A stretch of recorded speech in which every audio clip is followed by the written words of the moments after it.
Kansas Insurance, we know one size doesn't fit all. In fact, our whole mindset is based on customized policies for you and your families. We're local, and we do what we do because we care about you. Think of us as brokers for your insurance needs. Working with Kansas Insurance gets you the award-winning service and attention to detail that only an independent agency can provide. All across Kansas, we're here to help you manage and plan for all types of risk. Contact a local agent today. Kansas Insurance. Local, independent, serving you. At Fort Scott Community College, we understand that a scary part of figuring out your future isn't only answering the question, what should I do, but where do I belong? Maybe you belong here, preparing for a career in healthcare as part of Fort Scott Community College's nursing program. Or maybe you belong on stage as part of the Hounds band or theater department. I don't know where you've been or where you're headed, but I know we're saving a spot for you because you belong at Fort Scott Community College.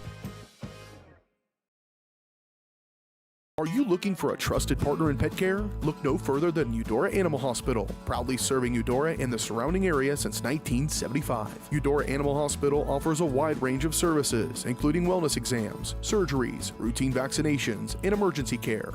I just want to thank everybody in the community for trusting us with the care of their animals, and go Dogs! Schedule an appointment by calling 785-542-3265 or visit eudoravet.com.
Charlie was born at LMH. We had a great team of nurses. Not only did they check in on us regularly, they always asked if we had questions, always made sure that we understood what was going on.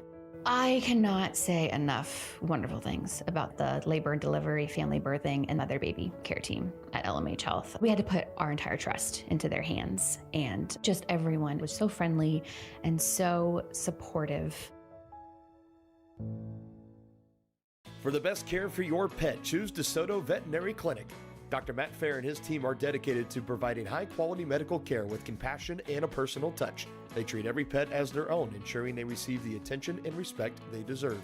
For routine checkups, testing, vaccinations, chiropractic and acupuncture care, or surgical services, you can trust Dr. Fair and his team at DeSoto Veterinary Clinic. Call 913-585-1115 to schedule an appointment today or visit DeSotoVetClinic.com.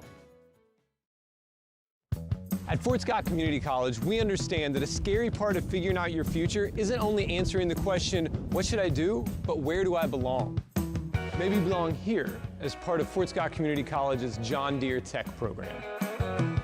Maybe you belong here as part of the perennial playoff-bound Greyhound baseball team. I don't know where you've been or where you're headed, but I know we're saving a spot for you because you belong at Fort Scott Community College.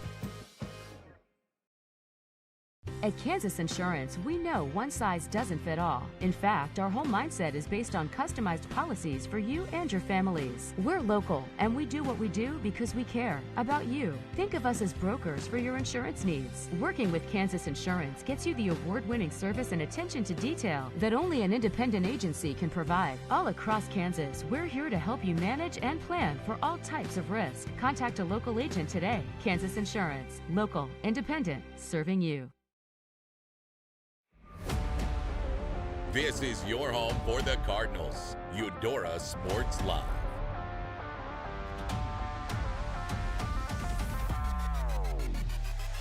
Van Dong in motion. The give is to Moody. Moody ducks down and dives in. He's standing over the ball. He's going to take it quickly. Looking across the field, and he's got it! It's Jude Whalen. And now Addy Hephill puts it away for the Cards. They'll take a 2-set lead. Hendrickson in motion, give to Duncan. Duncan, and he's trucks the safety. Is he in?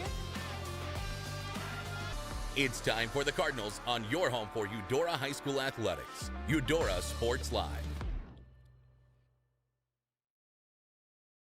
All right, hello everybody. Welcome in here to the Cardinal Arena in Eudora, Kansas. It is myself, Reed McAvoy, Hayden Harves alongside me.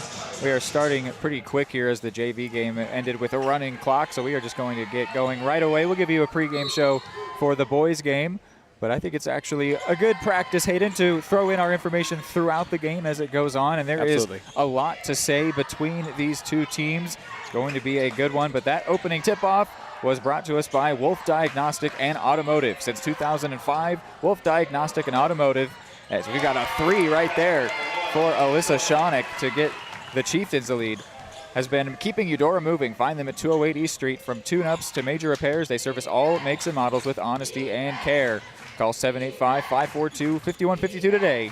And Wolf Diagnostic will get you back on the road quickly. The Cards wearing the nice powder blue uniforms tonight.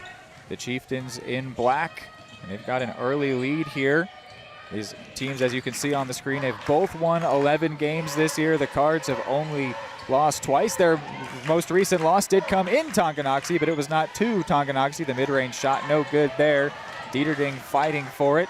Will be grabbed by Herrera. And moving the ball around decently here, but that one going to be out of reach for Schooler as they turn it back over to the Cards. It was St. James Academy that beat the Cardinals in the semifinal of the Tongi Invitational. Same team that beat the Chieftains in the final of the Tongi Invitational. They are a very strong school. They beat the Cards last year as well. And, nearly an and one for Brunkow. Did not go in for, but she will be sent to the line for the first time tonight.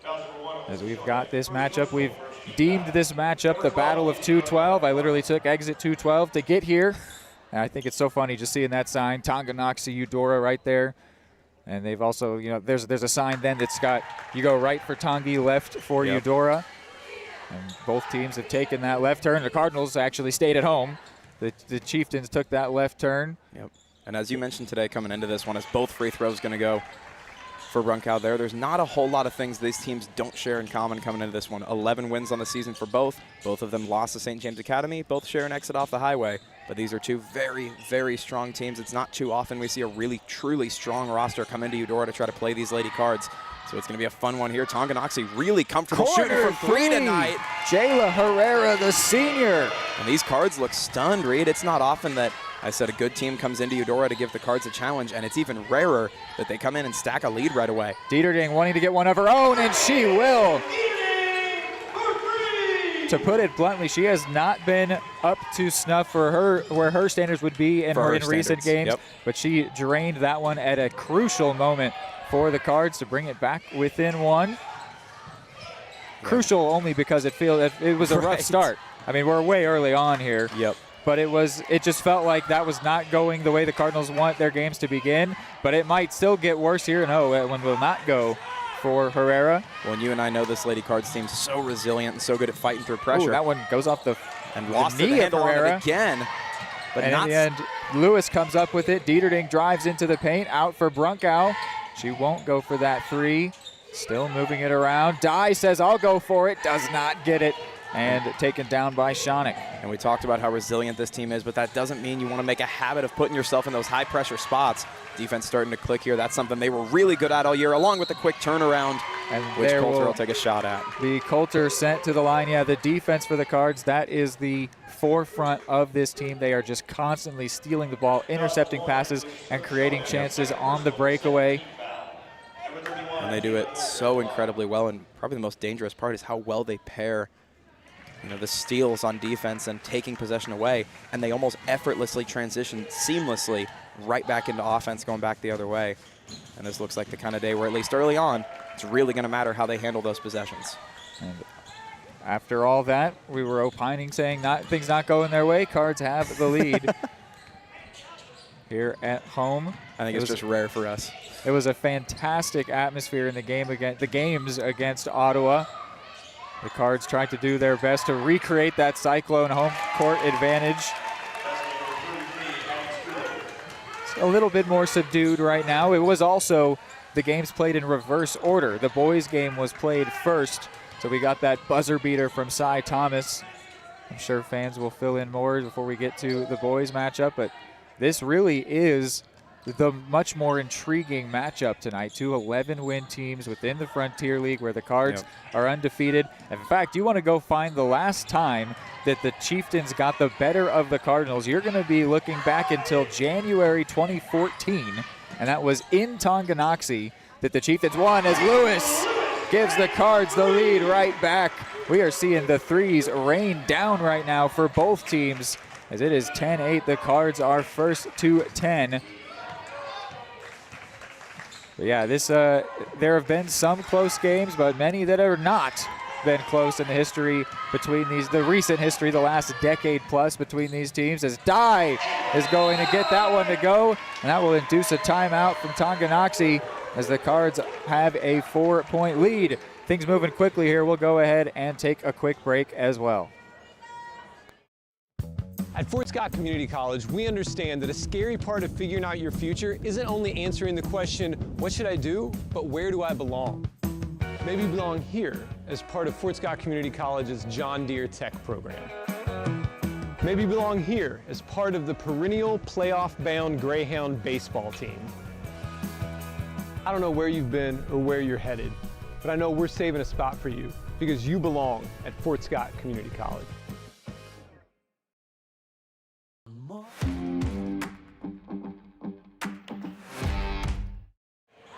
And we're back here with out of the Tongi timeout. The Cards grab a 4-point lead. It's been back and forth. We've already seen 3 lead changes in the game. And we've seen, what is it, 3 or 4? No, it's 4 threes, 2 apiece that have come. It's been Schonik and Herrera for the visitors, Dieterding and Lewis for the Cards. So we've got a fast pace to the beginning of this game. It certainly feels like it could shape up to be the close game that the records would indicate that it could be. Both teams have won 2 on the bounce. The Cards won the 3rd place game in the Tongi Invitational and then also won another one since then. The Chieftains lost the championship game, but they've beat Bonner and Turner since then. And something that I noted that I've got here in my notes is 3 times the Chieftains this season have held their opponent to fewer than 20 points at the end of the game. That's big. 14, 15, and 19 points they have allowed in 3 separate games. The miss there, no good for Owens, but Dye gets the putback. The Cardinals' lead is growing. And that's something we spoke to when you're talking about resilience, which this team has demonstrated so well. Oh, and another giveaway. They go down early, they get the lead right back, and now they look to extend it. This Lady Cards team just phenomenal. With the spin and finish. This Cardinals team is flying. And that induced another timeout, it looks like, Reed. This time we'll go ahead and keep you here and talk about what's going on here, because the Chieftains, they got the first, I don't think it was first 6, but they had a early 3-point lead. They got the first 3 of the game. Now they find themselves down by 8 here already. And what's going on here, Hayden? But first, actually, before I throw it to you, I wanted to reflect. The last time we saw them, the ladies, they played against Ottawa. For a while, they looked uncomfortable in that game, and it was because Ottawa's defense was doing to the Cardinals what the Cardinals typically are doing and what they're doing tonight. They were intercepting passes, they were smothering them, and so the Cardinals looked a lot more uncomfortable than we are used to seeing, but they grew into the game. By the second half, they were absolutely playing the way that they want to play. They were moving the ball well, they were comfortable, they were scoring, but it's interesting. I mean, they have come out here, they are playing so well. And we said, Kevin and I, my dad and I, last on the broadcast, we said it feels like the Cardinals tend to grow into games. They have started here fully grown. They are in this game right now. They've taken control of it. Maybe, I guess it took them, a minute. They did have to grow into the game for a minute. They had about 60 seconds of adversity. They've already grabbed control of this one. And it is the type of thing. Now, Tonganoxie is playing, is strong, but this is the type of thing where maybe the Cardinals never give up the lead again for the rest of the game. Yeah, we've seen that. And they're going to try to keep their foot on their neck here. I don't think, going back to that point, there's a legitimate reason to explain that, why you may see a team start well early against the Cards and then it goes away, as Tonganoxie doing really well in the paint. Oh, what a finish there by Tonganoxie. She's got 5 points. But going back to it, I mean, when you play that really smothering, aggressive defense, it's typically a lot more pressure. As here a 3 goes, and it is going to roll and go. Really well done. That was Carly Owens. Off the bench there, getting that one to go. But when you look at that pressure defense, the upside to it is you're going to get really aggressive. You're going to be able to get pressure and kind of suffocate that offense of the Cardinals. The bad news is you're having to run much more and stay much tighter. It takes more energy, and it means within a quarter or two, you're simply not going to be able to keep up that kind of pace anymore. Very few teams have the cardio and the endurance to be able to play that kind of aggressive defense throughout an entire game. So you've almost got to pick and choose, if you're the coaching staff, when you choose to get hyper-aggressive and when you think you can capitalize on it offensively, because you really only get a few long opportunities at it per game. Something else that Kevin and I talked about a lot during the Tonganoxie Invitational was that if your method of attack against the Cardinals is to try and get the ball into the paint, you are going to have a rough go at things. And that does seem to be what the Chieftains want to do, as Owens nearly gave that one away but got it back. They're trying to shoot from outside for sure. The Chieftains have been trying to break down into the paint, and that is it's just not going to work. Owens, what a finish there for Carly Owens. She's got 5 off the bench, and the Cards now have a double-digit lead here. Yeah, I think that's part of what felt so strong early for the Chieftains, was that they started with those corner threes. And you thought, man, if they're going to be able to shoot like this from distance, you'll be able to keep the Cards a little uncomfy. A 3-point attempt, no good, but a rebound, and that will give them a chance in the paint. And foul there for Adlin Johnson, so she will go to the line. That's one way that you could do it, try and rebound, but that's also – there's no aspect of the Cardinals game that is weak. No. But, I mean, their rebounding is also very strong. I think about Izzy Brunkow, Ava Dye. They are just so aggressive. But they did break into the paint here, and it sends Johnson to the line. But no, they're going to have to, any team playing this Cardinals defense is going to have to get comfortable with shooting outside the arc, going for the 3-pointers, because you just cannot break the Cardinals down to get into the paint. It just doesn't happen. They cut off lanes so well, and then teams, they start to get flustered, and we see them, they're putting it into their legs. They're accidentally just forcing passes, not making it, not completing things. And if there's a bit of that happening here for Tonganoxie, they're going away from those threes. Maybe it's not something that they're actually comfortable with. They just connected with a couple early, but they're going to have to get comfortable with it to try and break into this game. Brunkow out for Coulter, and Coulter can't get it, and that's a strong rebound there by Addie Schooler, standing 6'1", the junior. Using all of her height there to bring that down. We've got 40 seconds left in the quarter. She will get into the paint all on her own, but can't convert. Grabs her own rebound. Looks to try again. Passes out here. This is Johnson. No good from her. And then Owens will rebound. Now the shot clock is off. And that's the tough thing about playing a good team like the Cards. No matter what you do, you're not necessarily picking based on their weaknesses. You're picking based on where your strengths lie, and then hoping you can play good enough against that strength that you can give yourself an opportunity. And we don't really, game will have to go on a little more to see where the Chieftains feel their biggest strengths lie. But this Cards team, like you said, you're never going to look at them and say, all right, they're bad at that, we can exploit that. Because they do everything well. Even their weaknesses that we tend to critique, they're stronger than most teams at those areas. We've seen 3 lead changes in this first half, as this one is going to be taken away by Herrera. And she will draw an and one with 2.1 to go. Very impressive effort there by the 5'2" senior to get a chance for her team to grab a couple more points. I was about to say, we've seen 3 lead changes. We've seen Tonganoxie take the early lead, and it looks like it could potentially have been a double-digit lead. It's now going to be likely a little bit less than the 8 points that it sits at for the Cards, as she will not get that first one to go. Impressive work ethic, though, to get them a chance back, and certainly they are right there in this. They really, I think, are going to have to hit a 3-ball on occasion if they want to chip away. Absolutely. But they've also found themselves in the paint a couple times. It can happen. And if they're even drawing fouls, that is a good way to try and make something. But unfortunately for the Chieftains, Herrera could not convert on either of those, so it will be an 8-point lead at the end of the first quarter. We will take a break here, and then we're back with the second quarter in just a second. For the best care for your pet, choose DeSoto Veterinary Clinic. Dr. Matt Fair and his team are dedicated to providing high-quality medical care with compassion and a personal touch. They treat every pet as their own, ensuring they receive the attention and respect they deserve. For routine checkups, testing, vaccinations, chiropractic and acupuncture care, or surgical services, you can trust Dr. Fair and his team at DeSoto Veterinary Clinic. Call 913-585-1115 to schedule an appointment today or visit DeSotoVetClinic.com.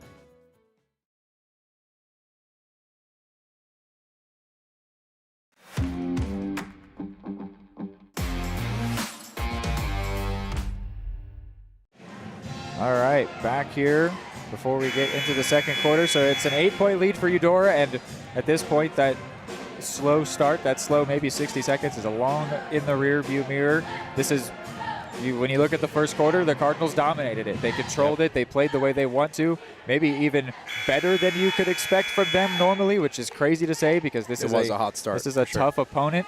But their defense is clicking and their offense is going with it as well. This feels like this is on pace to be a really solid performance for the Cards. Yep. Reminder that when they met in January, it was January 2nd, first game of the new year for both of these teams.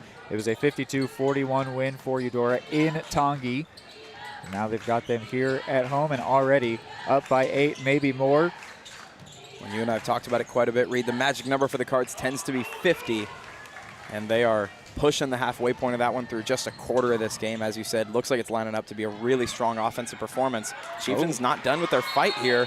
Let's see what the call is here on the floor. It will be a Chieftains ball. They were able to work it into the paint there. Addie Schooler had the ball in her hands. They're able to get it on occasion, and it does seem like they're really, really going to try for that. And if it can pull, you can pull it off on occasions. You can't fault them, but the Cardinals defense is just so smothering when it comes to the paint. So instead, you're going to have to go for shots like that, and that one will not connect for Jayla Herrera. And so if there is any weak point, it's the 7 out of 10 area instead of the 9 or 10 out of 10 area. It is actually the offense for the Cards, but their defense is so effective that it makes up for that. They don't score on every possession, but they almost never get scored on, and so they are able to still build out to a lead. But their offense is firing right now, despite that missed 3 from Ava Dye right there. There will be a travel called on Jayla Herrera, so the Cards get it right back. And even though that one isn't the defense taking it away, it feels like it's all the same. They fluster their opponents. They get them uncomfortable. They get them jittery, and that can also get you turnovers like that. Yeah, and that's one of the trends that we see, the few times per year that the Cardinals will go play, usually one of those pesky private schools, and, those are usually their few losses per year that we've seen. You sometimes look at that and have a tendency to go, man, this was a completely different game than normal. It really isn't. It's exactly what you just said. The teams, those other elite teams tend to punish you more for not scoring on every possession, and the Cards, 90% of their games are able to just get possession right back, and it's no love lost and really no points lost either. And this one, little errant pass there. They will recover from it. Yeah, you can definitely see the Cardinals' defense is in the heads of the Chieftains players. That may be the bigger impact than on the court a lot of the time, truly, is just the massive 10-foot tall shadow they seem to cast. Oh, what a play by Owens to hold on. Or rather, that's Ava Dye there. That was Dye. Putting it off the leg of the 2 Tonganoxie players there. But there is something, they do have a real asset in Addie Schooler being 6'1". You saw they basically tried to moss the Cardinals defense there. It was only a little bit within reach for Ava Dye there. If that ball's 2 inches higher, and so that's probably nothing they can do. I think we really are seeing something they're going to want to continue trying to get to work here, as Dieterding is up to 7 points. She's got the first points for either side here in the second quarter. A little bit of a slower start to the second quarter. Again, just 2 minutes in, but compared to the fiery start we saw from both sides, this one has been a little bit more easy pace. It's really been the Chieftains trying to be more meticulous, I think trying to settle themselves down and actually be able to work it into the paint instead of force it into the paint. And so that's why they've taken longer on their possessions. Easier said than done against these cards, but they have absolutely made an effort to. And I think if they want to hang in throughout this half and give themselves a legitimate shot to win this game, that's going to be a lot of the way they're going to have to play it. Slow yourself down. Dye out for Lewis. She's dangerous from this range. Got it. And she gets it to go. That's her second of the game. She's got 6 points.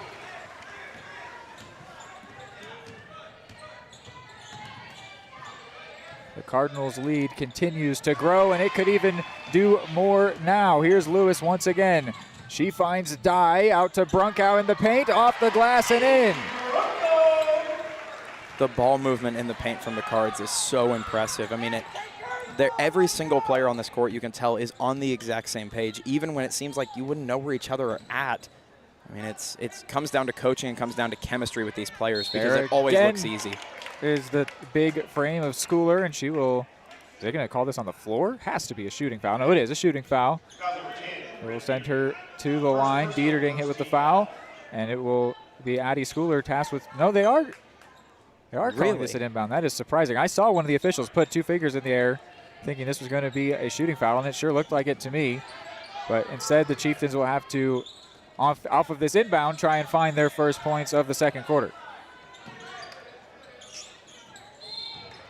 Again, looking to get that into Schooler, and there was a foul off the ball on Addie Schooler. I think she pushed the back of Dieterding. Read something else about this ladies Cardinals roster that we see all year long, going back a couple of seasons. It is rare that you see them come into a game with a whole lot of emotion. I mean, they will certainly celebrate their wins and critique themselves on their losses, but very much of the time on the court, it's a business as usual kind of outlook from them, and that's how they conduct themselves. It's a very beautifully done there from Schooler. The height coming in play once again, as you mentioned. Yeah, you know, we've seen both in the boys' game and the girls' game is Dye. Wow.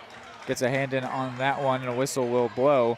We've seen specifically, I feel like, in the boys' game more, but both where there are tall players that don't know how to use it. And really, it's both on the player themselves and their teammates don't know how to use it. Sure. I'm seeing this Tongi team, they're know, taking advantage of it. Yes, they know that they need to try and use the fact that she is tall. She's taller than, I think we've got taller than the whole, the Eudora do not have a 6-foot player that comes into the game at all. So the fact that she is 6'1", they are really trying to actually utilize that, and I do appreciate that. And we'll see how that goes on throughout this night. Well, and you also notice it when they're passing, even if it makes you think it's a coaching point, because they kind of do it with everyone. Every pass goes high. Every single pass, mainly from corner to corner outside, along the key, they pass very high. Every player's reaching up high. Credit to them, like you said, because all too often you see a tall player, and it almost seems tragic that they don't really utilize it. Brunkow got hit with the foul there, so she will step out for Avery Warren. Also going out, Coulter for Owens. It's the third team foul against Eudora with 4 to go before halftime. The Chieftains still yet to score in this quarter. Here is Schooler. She drives off the glass, no good. A great rebound by Lewis. Ava Dye in a 1v4. She finds Warren in the corner. Owens with a long 2, and it won't go for her, and Dye mistimed her jump and is then going to get hit with a foul. She had jumped way too early there on that rebound attempt. It's a 4th team foul, her second. So now Dye will go out. Lori Brooks will get some more minutes here in Q2. It may not seem like something worth highlighting because the Cardinals do it so well, but the number of contributors on this Cards team this season is really, really impressive. Everyone who gets significant minutes, it seems like they're getting points every single week and they're always contributing, which is really a testament to how well this team produces basketball talent. Oh, and there is a great finish from Shawnick, up to 7 points. Finally, the first points come for Tongi in the second quarter. Dieterding in the paint, puts that one up, no good. Brooks couldn't snag it away from Johnson. Something that speaks to that point, Hayden. Coach Brandon Parker last game got his 100th win with the Cardinals, and that's awesome. He is a huge part of the way that this school just churns out fantastic athletes, fantastic basketball players, and there is so much coaching that goes in that. The great defense, that is coaching, and Coach Brandon Parker deserves all of the credit that he got that night and that he gets in general, because this Lady Cardinals basketball program is fantastic. Lewis with that three, no good. And of course, we don't want to make it sound like we're giving all the credit one way, but it is a massive piece to the puzzle. A lot of the excellence that this basketball program turns out is because of Coach Parker and his staff and how incredible of a job they do with the scheme and with developing their players. Yeah, it's also the chemistry, community, the JV, the 9th grade, all of those teams. They're cheering all work each other together. on. They're present. Yeah, I mean, you'll see girls with the varsity team during the the grade 9 games will just show up and put eyes on the court and cheer on their teammates, and you don't necessarily see that everywhere. Wow, a great run by Dieterding, and she's able to connect with Lewis, who now leads the team with 8 points. We are about to cross 2 minutes to go before halftime, and the Chieftains have only put up 2 points here. You can make it 4. The commentator Jinx right on cue. Adlin Johnson up to 4 points, and that is the same tally for the Chieftains here. I mean, they put up, you can do the math, they put up 12 in the first quarter, only 4 thus far. Brooks off the glass, no good. And a good rebound by Adlin Johnson. She stands 5'11". That is not an insignificant frame as well. No.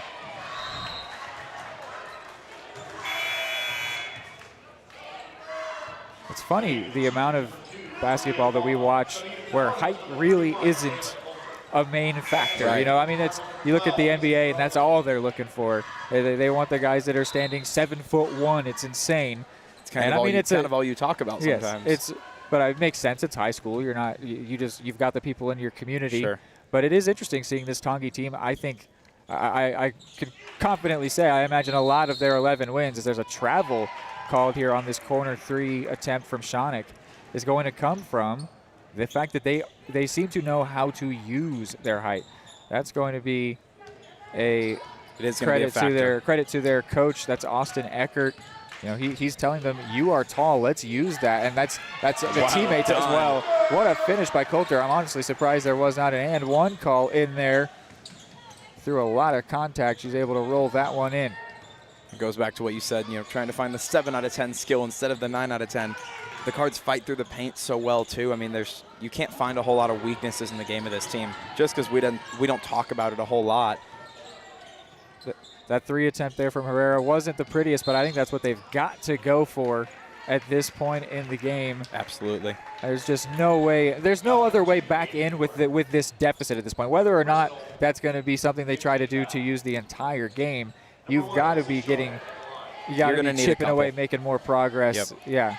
Even if it's just to get momentum. I mean, you'll need a couple of those for sure at this point. Avery Warren already up to 3 personal fouls, and the Cards have now put the Chieftains into the bonus. Schooler comes back out onto the court for the final 56 seconds.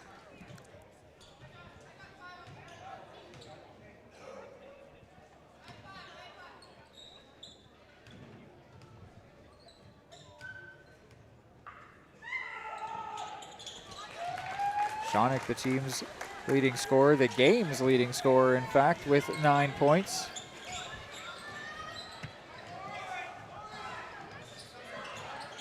Cards winning this quarter 11-6. Schooler brought that one away from Coulter, who's now chasing down Shonik. Shonik will go herself and score. She's got double digits.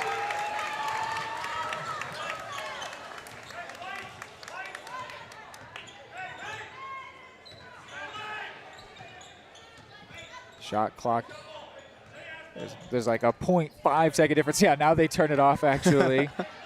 Dieterding is going to wait things out here.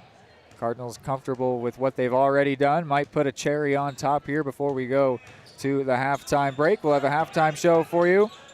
Keep it here for that. Dieterding with the long 3, nothing but net. And that puts her up to 10 points. It'll be a 14-point lead at halftime. The Cards win that quarter. Let's see, what's the math there? 14-8. They build on their lead. We will go to a break. When we're back, it's the halftime show. Don't go anywhere.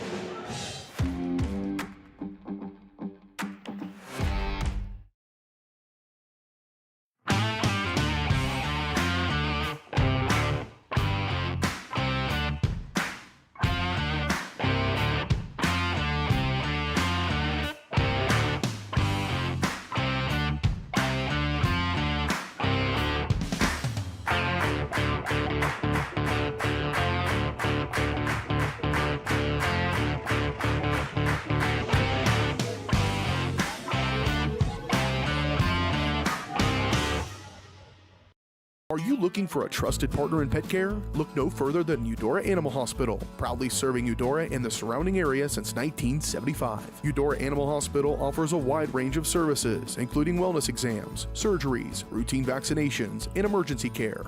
I just want to thank everybody in the community for trusting us with the care of their animals, and go Dogs! Schedule an appointment by calling 785-542-3265 or visit eudoravet.com. At Fort Scott Community College, we understand that a scary part of figuring out your future isn't only answering the question, what should I do, but where do I belong? Maybe you belong here, studying animal science or learning about farm and ranch management. Maybe you belong here as part of Helms Hoops on the hardwood. I don't know where you've been or where you're headed, but I know we're saving a spot for you because you belong at Fort Scott Community College. More time before you wake up in the wild. Our natural world needs us now. Step by step, side by side, together, we can find a way to ensure that all life on Earth can thrive. To learn more about how you can help protect and conserve nature, visit nature.org. Your home for live, local sports. Varsity Sports Live delivers professional level coverage with high-quality video and broadcasters that know your schools and community. Touchdown, Tonganoxie! With the support of local businesses, you never pay to watch varsity sports. Live, local, free high school sports coverage. That's Varsity Sports Live. Grass gets it away. Moore's down the middle, and he makes the catch in the end zone. Touchdown, Trojans! Keep up with the action at varsitysportslive.com. Live, local, free high school sports. Charlie was born at LMH. We had a great team of nurses. Not only did they check in on us regularly, they always asked if we had questions, always made sure that we understood what was going on. I cannot say enough wonderful things about the labor and delivery, family birthing, and mother baby care team at LMH Health. We had to put our entire trust into their hands, and just everyone was so friendly and so supportive.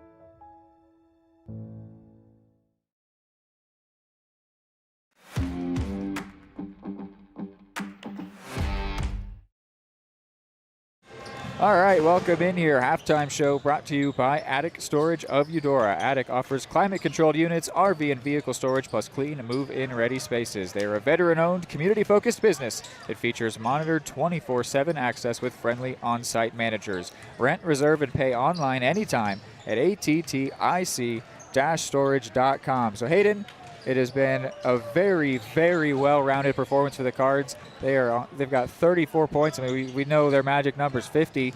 They hit 60 in the game against Ottawa. They might be on track for that here tonight. And this is a strong team they are playing. And that's the same case when it was in the game against Ottawa. But this is a strong Tongi team, and they're making them look a little bit silly. What have you seen so far in this first half? I mean, I almost, it's a general trend I've noticed throughout the year that you and I tend to be overtly critical of things that are not that big of a deal with this Lady Cards team. Just because we watch them win and dominate so often, you tend to kind of hyper-focus on the small criticisms. And I almost felt like doing that here. I was going to mention, the quote, brief struggle.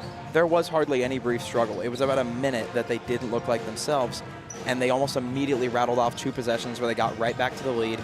And then they've done what they did all year. They've played really suffocating defense. They've scored on the majority of their drives on offense.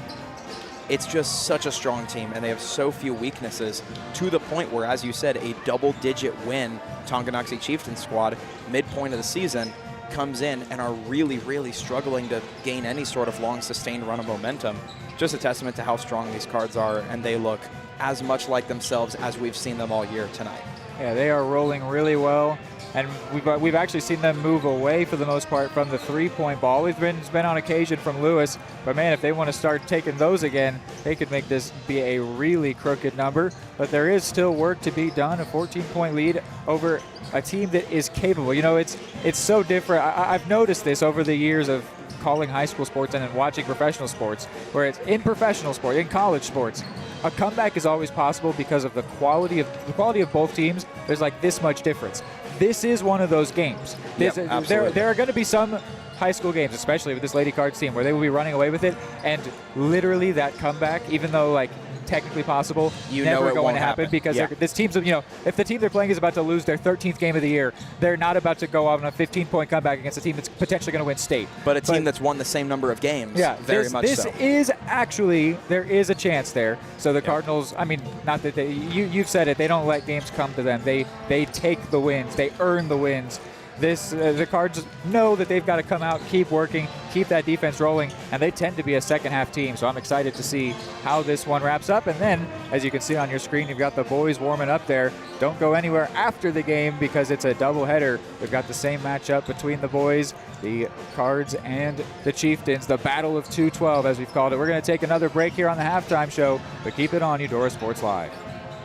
At Kansas Insurance, we know one size doesn't fit all. In fact, our whole mindset is based on customized policies for you and your families. We're local, and we do what we do because we care about you. Think of us as brokers for your insurance needs. Working with Kansas Insurance gets you the award-winning service and attention to detail that only an independent agency can provide. All across Kansas, we're here to help you manage and plan for all types of risk. Contact a local agent today. Kansas Insurance. Local, independent, serving you. Everybody can make something because I think everyone has a spark of creativity, and the reason that I have to keep making is because I don't think my life would be as fulfilling without it. If you make things yourself, that means you're not cowering in fear. You're out there taking chances. That, I think, is my way of saying I love you to the world. All right, now I want to hear why you make. Share your own Why I Make story today. Visit whyimake.org.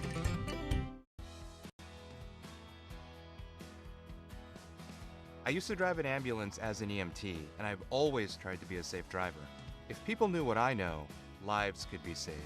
In my car, if I see a truck or bus taking a turn, I know to take my time. When big vehicles turn right, they may swing wide to make the turn. If you try to sneak in, well, it's a lesson you'd rather not learn the hard way. When trucks and buses turn, let's you and I wait. It's our roads, it's our safety.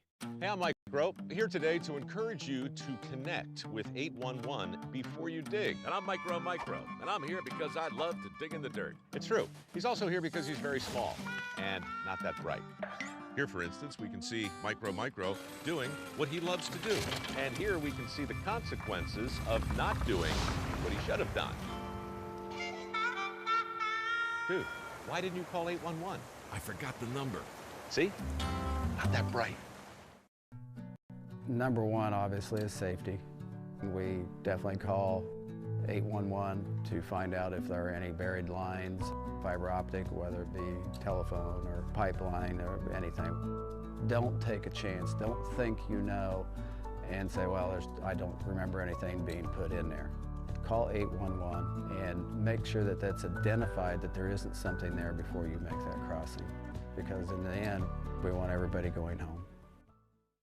For the best care for your pet, choose DeSoto Veterinary Clinic. Dr. Matt Fair and his team are dedicated to providing high-quality medical care with compassion and a personal touch. They treat every pet as their own, ensuring they receive the attention and respect they deserve. For routine checkups, testing, vaccinations, chiropractic and acupuncture care, or surgical services, you can trust Dr. Fair and his team at DeSoto Veterinary Clinic. Call 913-585-1115 to schedule an appointment today or visit DeSotoVetClinic.com.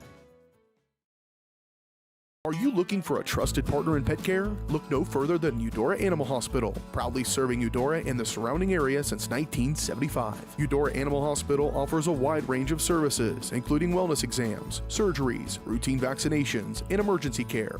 I just want to thank everybody in the community for trusting us with the care of their animals, and go Cards! Schedule an appointment by calling 785-542-3265 or visit eudoravet.com.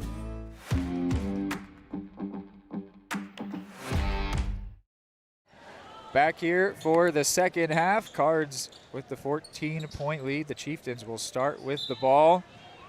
try and get on the comeback trail here one way or another. Will it be from shots outside the perimeter? Will they keep going to Schooler and Johnson, who connect there to try and get to the paint? Right now they're going to try and get into the paint with Schooler, and it will go the same way it has gone all night. A giveaway. Dye takes it away, finds Lewis, and things not starting well there for the Chieftains. They want to try and attack the paint. We've said it enough. It's just not going to be a very successful method if that's how you want to try and beat this Cards team.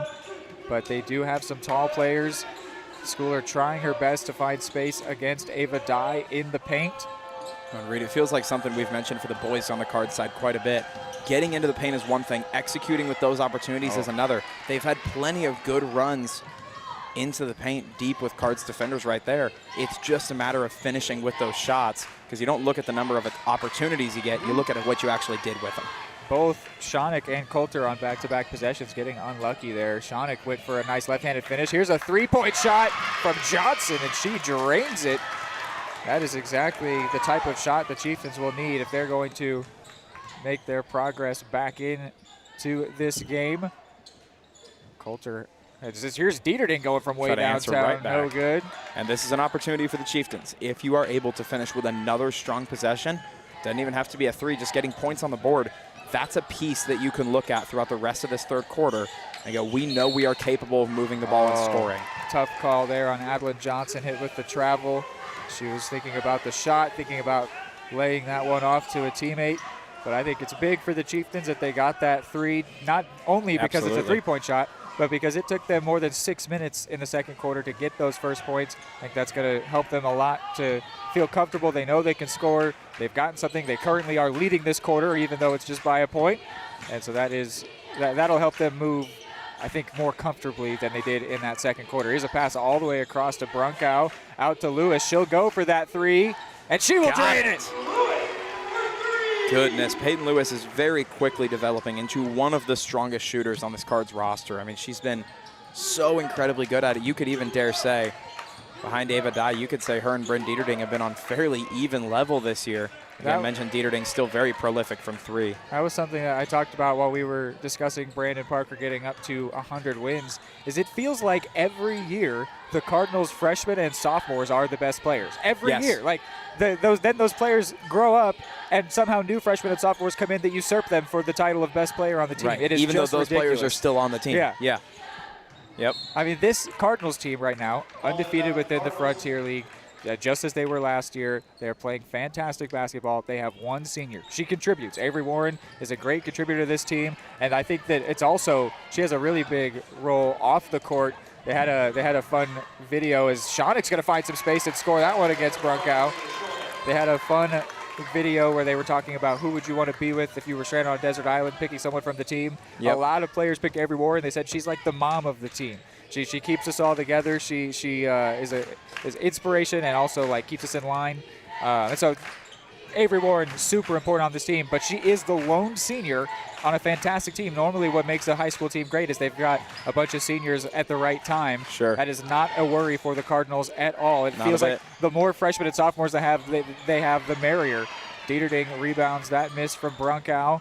Tosses it out as she falls to the floor. Dye with the mid-range shot, no good. Chieftains take it away. Yeah, and I was looking deeper into that trend a little bit, just looking at some of the years. Bryn Dieterding currently in her junior year, Ava Dye a sophomore. Last year, you could argue that Ava Dye as a freshman was, her and Dieterding were two of the strongest players on the team. Ava Dye looks to maybe be even stronger this year, and Bryn Dieterding still herself. Maybe the points aren't showing quite as electric, but that's good news. If you're somebody like Peyton Lewis in your freshman year, it seems these players, even if there's other ones coming in with so much talent, it's not like these players fall off the face of the earth as they get older. I mean, they're still so good at what they do. Couple consecutive fouls called on the Cards, and Schoeneck will go to the line where she's 2 of 2. The Chieftains as a team are 4 of 6. Brunkow hit with her second after Lewis was hit with her first.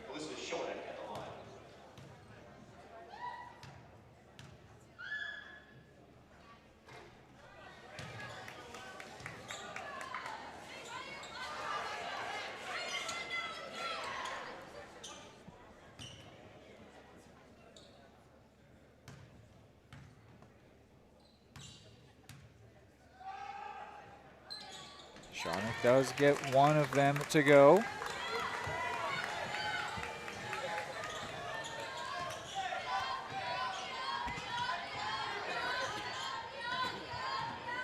No rush from Eudora.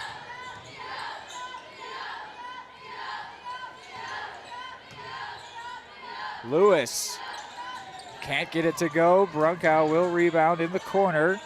Bounce pass finds Dye. She finds Coulter. Coulter scores. What a finish. Man, the chemistry between Ava Dye and Jayla Coulter is just unreal. That was a topic of conversation because Coulter went, I think it was 22 points in the game over Ottawa, and so many of the assists were fed to her by Ava Dye, specifically on the fast break. They just know where each other are going to be. It is crazy. It is awesome. The chemistry between those two, that is a special connection. They are both sophomores as well, so the Cards will see that special connection on the court for at least a couple, for 2 more years. And that is an exciting thought for this Eudora team. Here is Schooler in the paint, spinning against 3 Cardinals defenders and scoring. You talk about using that height to your advantage. She did a great job of it there, fighting through contact. Surprisingly, though, only her 3rd and 4th point in this game. My goodness, Reed, you talk about chemistry as Dieterding going to pull up deep from 3, and it goes. But as we're talking about chemistry, it's so incredible when you have a team that's so well coached and cohesive that it looks like everyone has chemistry to begin with, and then you add in 2 players who have that special, unique connection just between the 2 of them. I mean, such a tough team to stop because they always seem to be on the same page as a unit. Oh, not a bad effort there from Shonik, but couldn't get it to go. Here's Schooler driving against Dye, and she'll get hit with the foul. She put an elbow into the chest of Ava Dye. Schooler's 2nd personal foul. That could be something that maybe if they get her into foul trouble, could really open things up for the Cards. Coach Parker going to call a timeout. We will go ahead and take a quick break as well.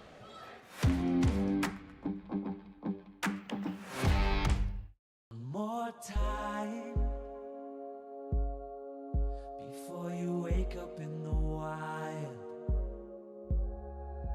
Our natural world needs us now.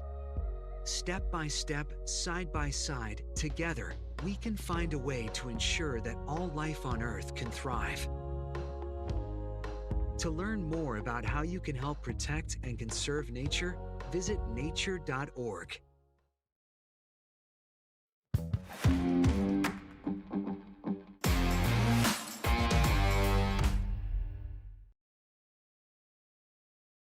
Right. Out of the Cardinals timeout. It is a sizable lead here, and I did mention it in that first quarter when the Cards jumped out to an 8-point lead. It felt like all of a sudden we might be in a spot where the Cards might never give up this lead. They might just keep connecting, keep playing well, and that is exactly what has happened thus far. The Chieftains, though, have done their best to try and not let the lead grow too large out of the way. There's going to be a kicking call here. Let's see which team is it against. It's going Looks to be like it'll against go the Cards' way.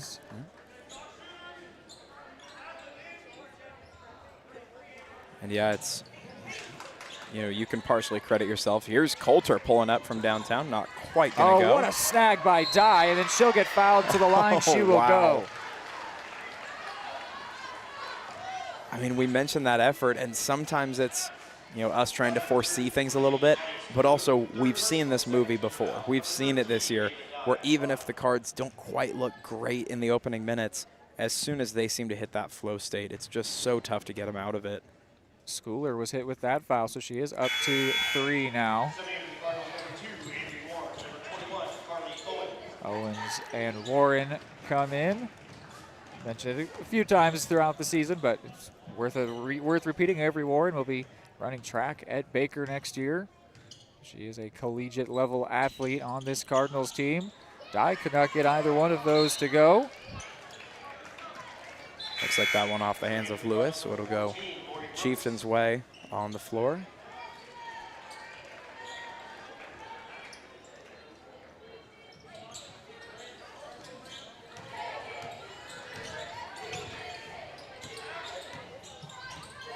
This is Shonik. She has been their catalyst in just in terms of actually getting the scoring done. 14 points.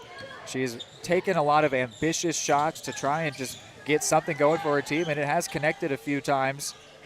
I've liked her role in this game. Way downtown is that attempted, nearly winning off the top of the glass from Jayla Herrera.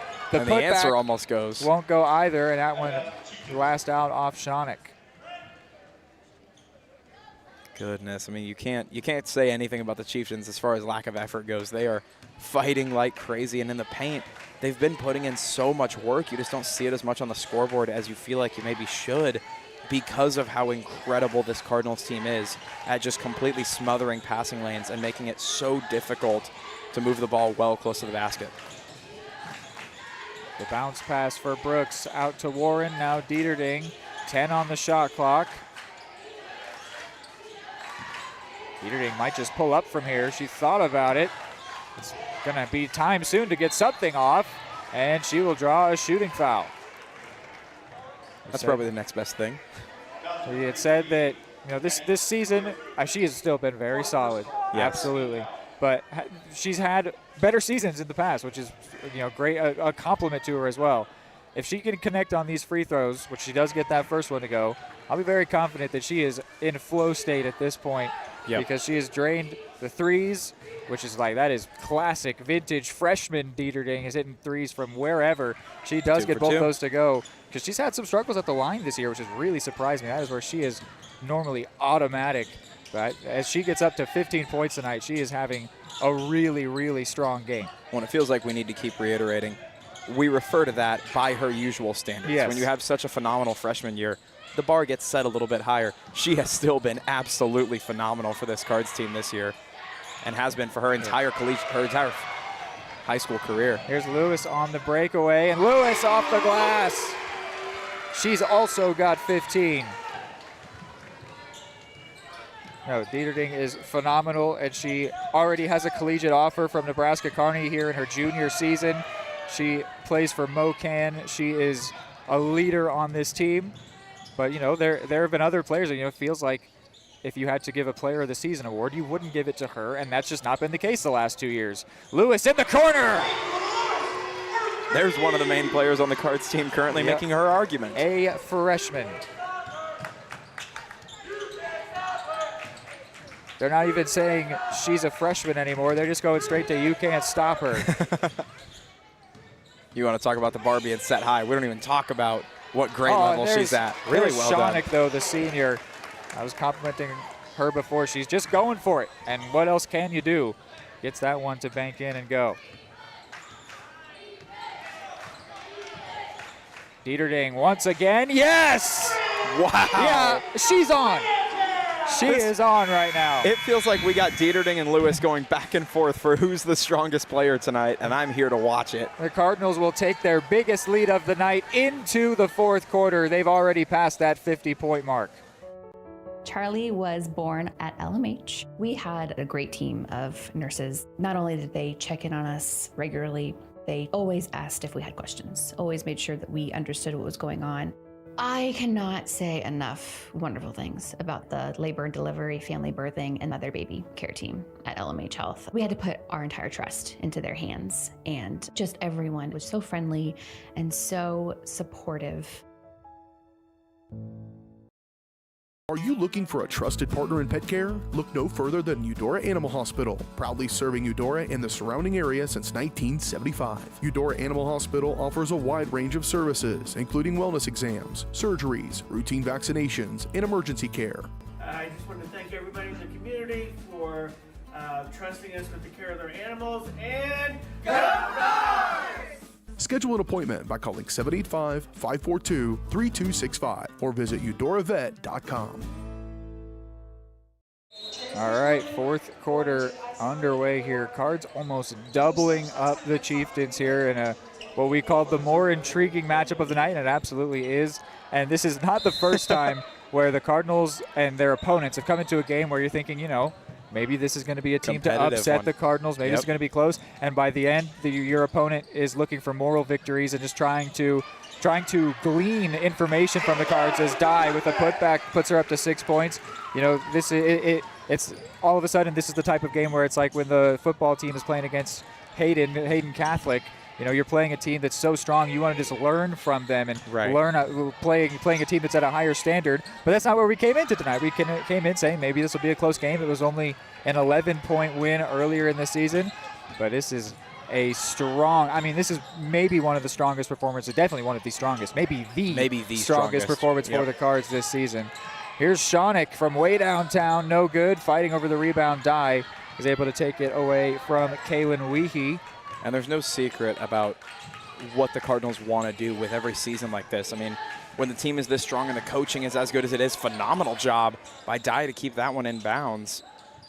I mean, this team's ambition is to win state. I mean, that's the kind of team and the kind of ambition they have as Dieterding puts a couple more away. 20 points. They're going to play like crazy in games like this. You want to keep your foot on the gas because they're going to look to iron out any little flaws in their game that they can, because when you go up against the teams like Bishop Miege or St. James Academy or Hayden Catholic, you want to make sure you are as prepared and battle-tested as you can be, and the Cards certainly look that tonight.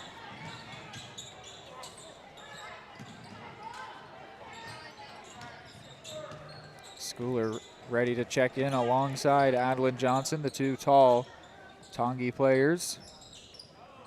And she'll be joined by Jayla Herrera. The bounce pass on the ground there from Shawnick, able to roll across to find Ashlyn Brune. But Lewis will eventually take that one away and put it into space for Coulter, who will drive in a 1v1 and score. The Cards now are doubling up the Chieftains.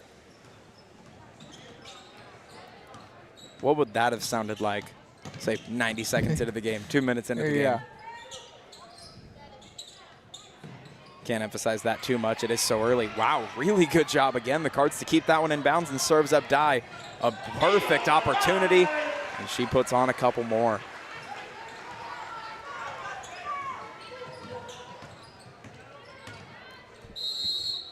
Going to be a timeout taken by Coach Austin Eckert. That'll give me a chance to read our presenting sponsor. Everything that we do here on Eudora Sports Live is presented to you by Kansas Insurance.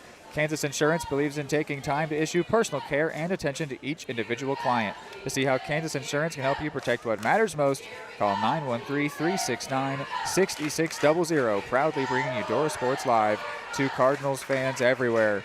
And this is a banner performance for the Cards. Everybody is ticking right now. This is amazing. I mean, the momentum they can take from this and just keep going forward within the Frontier League and in this season in general, as they will go into the playoffs after this season is done as one of the best teams around. This is a feather in the cap for sure. Even though it is a game they were expected to win, but it was also expected to be close. The fact that it is just not even a little bit close, and they've been just clicking on all cylinders is so impressive. Yeah, I mean, they have a special capability, the Cardinals do, to make a team, as you said, that looks formidable on paper.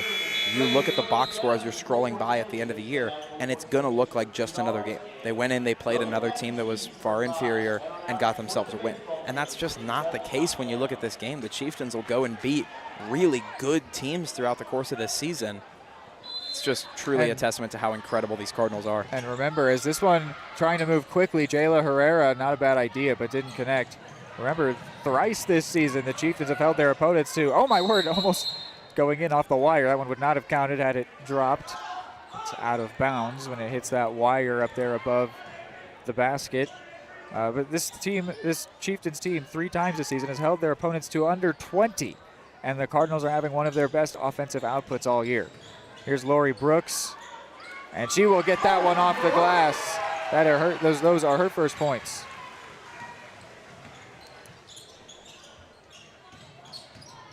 Here is Schooler spinning, shooting, no good. But they are able to chuck it back out to her, thrown by Lauren Brewer. Now Johnson under all kinds of pressure, shoots, scores, and one.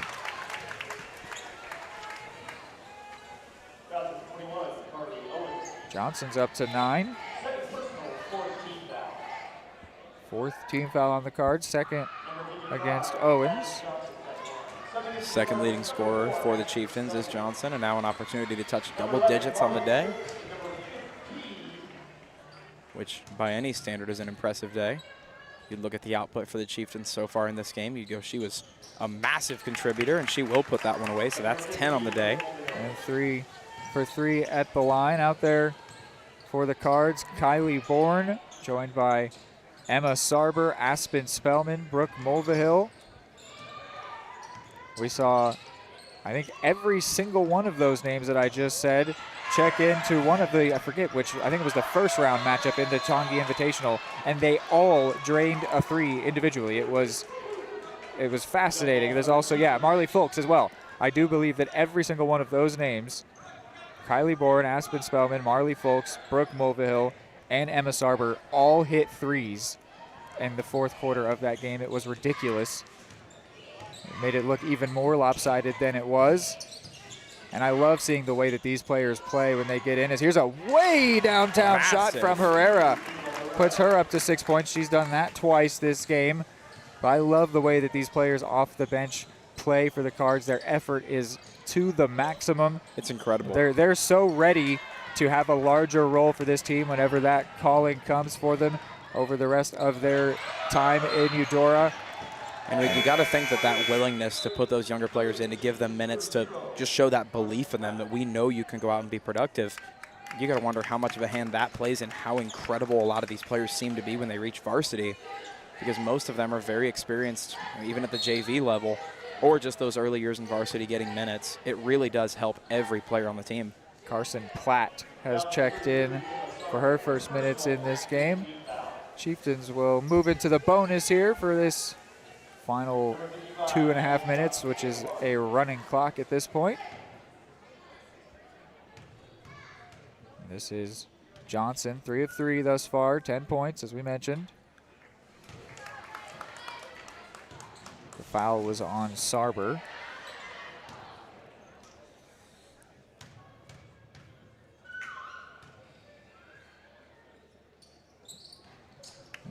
Neither of those ones will go for her after I complimented her 100% at the line.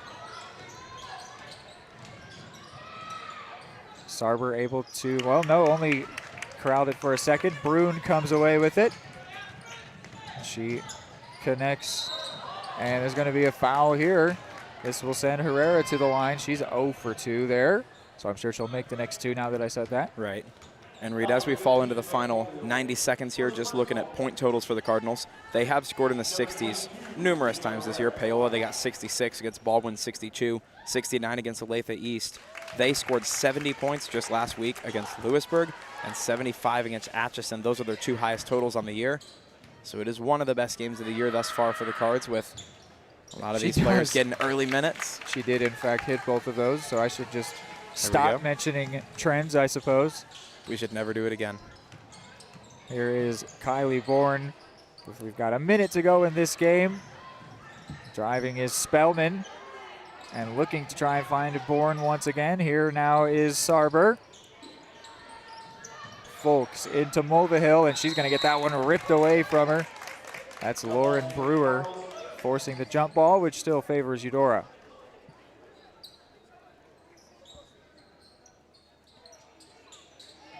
Folks looking to find a teammate.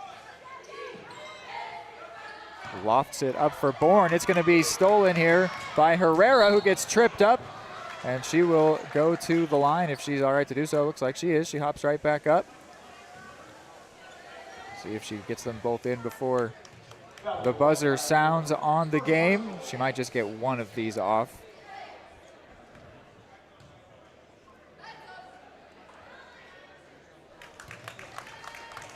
First one does go, and it looks like it will likely be the final one.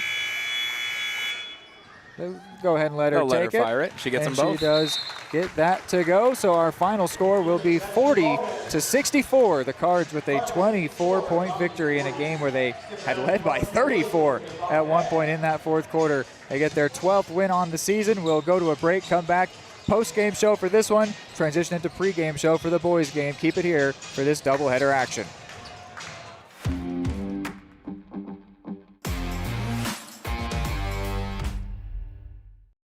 looking for a trusted partner in pet care? Look no further than Eudora Animal Hospital, proudly serving Eudora and the surrounding area since 1975. Eudora Animal Hospital offers a wide range of services, including wellness exams, surgeries, routine vaccinations, and emergency care. I just want to thank everybody in the community for trusting us with the care of their animals, and go Dogs! Schedule an appointment by calling 785-542-3265 or visit eudoravet.com. More time before you wake up in the wild. Our natural world needs us now. Step by step, side by side, together, we can find a way to ensure that all life on Earth can thrive. To learn more about how you can help protect and conserve nature, visit nature.org. Your home for live, local sports. Varsity Sports Live delivers professional level coverage with high-quality video and broadcasters that know your schools and community. Touchdown, Tonganoxie! With the support of local businesses, you never pay to watch varsity sports. Live, local, free high school sports coverage. That's Varsity Sports Live. Grass gets it away. Moore's down the middle. And he makes the catch in the end zone. Touchdown, Trojans! Keep up with the action at Varsity Sports Live. Family birthing and mother baby care team at LMH Health. We had to put our entire trust into their hands, and just everyone was so friendly and so supportive. At Fort Scott Community College, we understand that a scary part of figuring out your future isn't only answering the question, what should I do, but where do I belong? Maybe you belong here as part of Fort Scott Community College's John Deere Tech program. Maybe you belong here as part of the perennial playoff-bound Greyhound baseball team. I don't know where you've been or where you're headed, but I know we're saving a spot for you because you belong at Fort Scott Community College.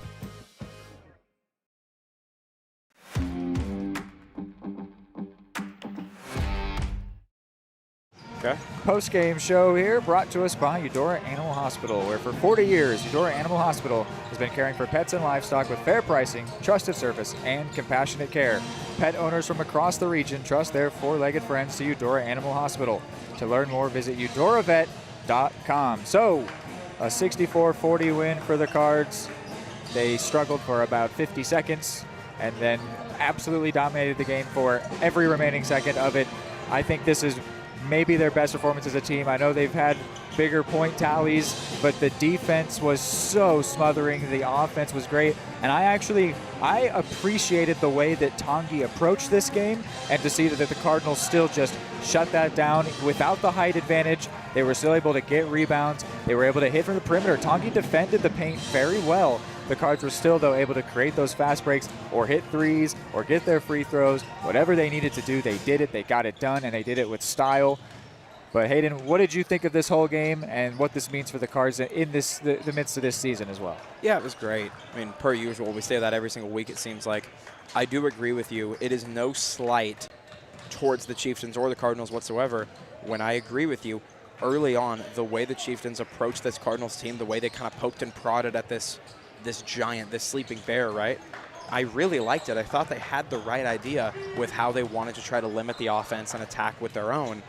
And the fact that the Cardinals still overcame that within just a minute, I mean, they almost immediately went, yep, we know what we're doing now. And they were effortless most of the rest of the way. I do think this was their best game of the entire year because I, along with you, don't necessarily measure it by points. If you're curious about it, this was tied for the 5th best performance they've had all year long in terms of point totals. And many of those, that's within 10 points of their best all year. But that's not necessarily how I measure great performances. It's by cohesiveness more so, and how you work together as a team and how you capitalize on opportunities and how you limit mistakes. And overall, they didn't have a whole lot of moments tonight, not trends, not runs of play, just moments where you went, oh, they missed that opportunity. Oh, they made a mistake there. Pretty much everything ran really, really well. They didn't make a lot of mistakes. They capitalized on most of the opportunities when they got them, which is how you look up and end up almost doubling up. At one point you had a very good team in the Frontier League. It's really impressive. And what a game by Bryn Dieterding to hit 20 points. I mean, she's a name where over the last 2 years of this channel we have sung her praises countless times, but this tonight was this was a performance of the season for her. I think at least it'll compete with her early season performances because she started off this season very hot. She's back. But yeah, she controlled that game. She was player of the game. That is a game of her season. Yes. And that was really, really great. And that's not to take away anything from the contributors. The defense of Ava Dye, Izzy Brunkow, the play from both sides from Jayla Coulter and Ava Dye as well. I mean, and everybody else that contributed. The Cards were able to get in players off the bench, and they all contribute so well. I love the way that Brooks and Owens can get into games. Warren can get into games. They were able to bring in other players off the bench. And then Peyton Lewis, whose name I've somehow failed to say thus far. She was everywhere, too. She put up 18 points. She was phenomenal in this game. And that is just exactly what we were talking about with Coach Parker, who just got his 101st career win. That the young players that come in, they lead the team, and it's just phenomenal. It was a stereotypical banner performance for this Lady Cards as they work on marching towards another banner Frontier League season. It is their 12th win on the year. They hand the Chieftains, it was their 6th loss. But yeah, a great performance for the Lady Cards. We will leave it there for now. We can talk more on it after everything is done and we reflect on the doubleheader as a whole. But we will go to a break and then have the pregame of this boys matchup. Again, the Battle of 212, the Cards hosting Tonganoxie.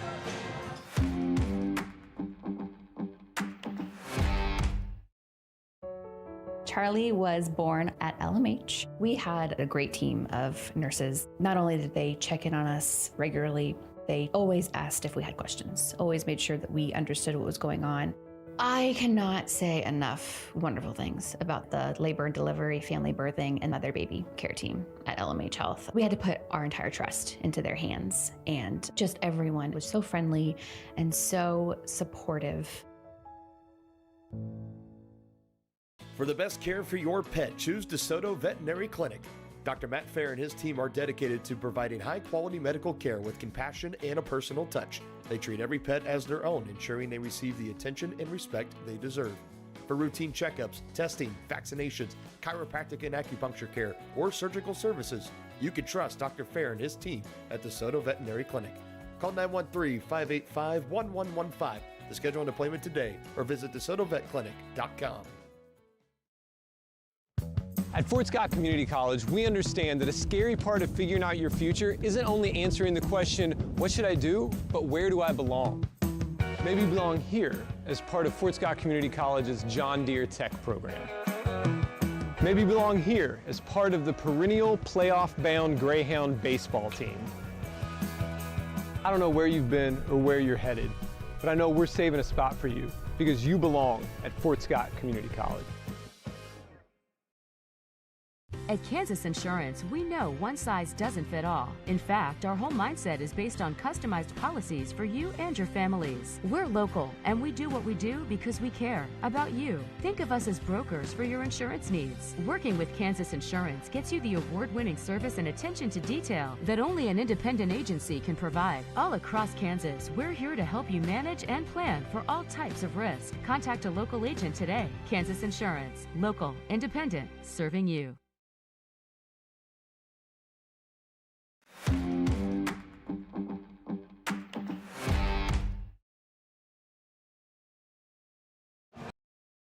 All right, so we actually will get you a pregame show here brought to us by Fort Scott Community College. You belong at Fort Scott Community College. From nursing to farm and ranch management, John Deere Tech to theater, and so much more, as well as their championship caliber athletic programs. Go learn more at fortscott.edu. So it is I'd say much more lopsided, but it's interesting. I was going to say much more lopsided matchup because you look at the records. The boys come in 7-7, whereas the Chieftains come in 4-12. But it is a big thing to mention that the Cards, in order to get to 500, have won 4 of their last 5. They've won 2 in a row, including the fantastic, unbelievable buzzer beater win by Cy Thomas over Ottawa, which already gets added to the unbelievable, fantastic buzzer beater win over Paola. It's an unbelievable, fantastic couple of games for this team. And literally that's – and, of course, this is any game, but those 2 shots going is the difference between them. We're talking about a 5-9 team and a 7-7 team, okay? Yep. And so it's the same team, essentially. This is a game that the Cardinals might find themselves struggling in, but when you look at the records coming in, it is you look at the 500 record for the Cards and think that this is a game for them to take. But you look at the Chieftains, and this was I found this a little interesting. The Chieftains have lost 5 of their last 7, but they've won 2 of their last 3. So when you take the smaller sample size, they're doing well. They're trending upward. It was a 17-point win for the Cards in Tonganoxie earlier this season. And again, I looked at this for the girls. We said that the last time the Chieftains got the win over the Cards was 2014. It's a shorter hiatus for the boys, but it was still 2021. But what is interesting is the Chieftains beat the Cards 3 times that year, both home and away in the regular season, and then once again in the postseason. Fascinating. But have not beaten the Cardinals since, despite they've had some years where they were really strong. The Cardinals had some years where they were really weak, but it has just never matched up to result in a Chieftains win, and they haven't done it here in Eudora for 5 years now. But it'll be an interesting matchup, a 7-7 team, a 4-12 team. Just based on that alone and anything else what you've seen here, Hayden, what are you looking for in this matchup? Yeah, I mean, we've talked quite a bit this year. The Cards, this guy's Cards team are 2 things simultaneously from what I've watched. They are absolutely electric and are capable of beating anybody on their best days. They are also capable of struggling in games you don't think they should struggle in and being much more human and much more beatable than they maybe should be in some games. So oftentimes it's just a matter of which team are you going to see. Today in this game, we know we're not looking at David versus Goliath. This is the kind of game that the Cards, if they do what they do well early on, they can absolutely put themselves in a good spot to control the way this game plays out. But how they start is going to matter. I think the first 5 or so minutes is going to tell us a fair bit about at least the first half. We know those trends don't always continue, but this has been a team where if they come out and they look cohesive and they're not turning the ball over and they're scoring well and they're doing well in the paint, you could look up and they could have a 10 or 12 point lead at the end of the first quarter. But if they come out and they look a little bit rusty, they look like they're struggling a little bit to click and get rolling, you could be looking at the kind of first and second quarter where you go, all right, build some momentum, build it up close, and then we'll race down the stretch. You never really know what you're going to get in some ways, but they're always exciting, which is my favorite thing to watch. We've got 2.5 minutes before we get to our opening tip-off, which will again be brought to us by Wolf Diagnostic and Automotive. We will go to one last break, and then it'll be time for some Cardinals Chieftains boys basketball here on Eudora Sports Live.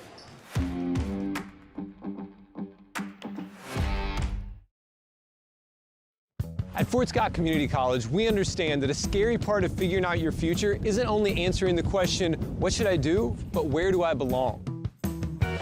Maybe you belong here, preparing for a career in healthcare as part of Fort Scott Community College's nursing program. Or maybe you belong on stage as part of the Hounds band or theater department.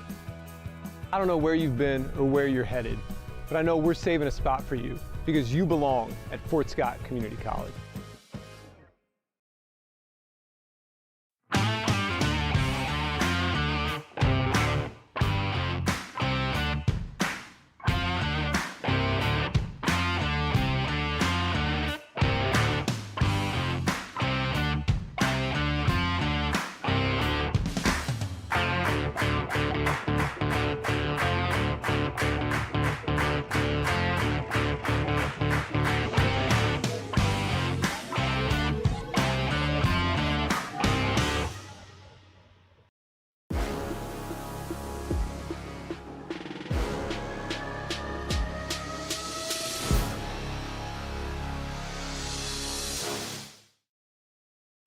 So, was just looking over the results of the Tonganoxie Invitational, where the boys for Tonganoxie really underperformed at home. They went in as the 5 seed, so you can't give them super high expectations, but they lost to the 4.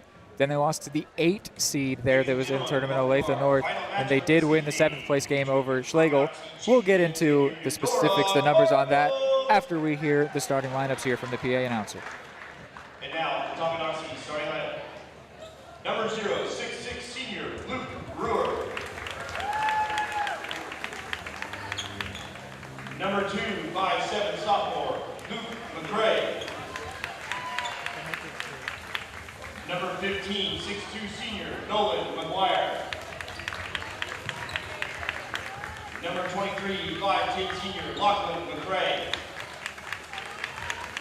And number 35, 6'4 junior, Owen Siba.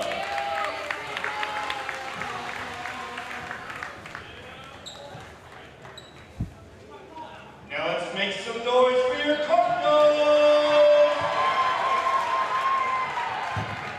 Number 1, 6'1 sophomore, Cy Thomas.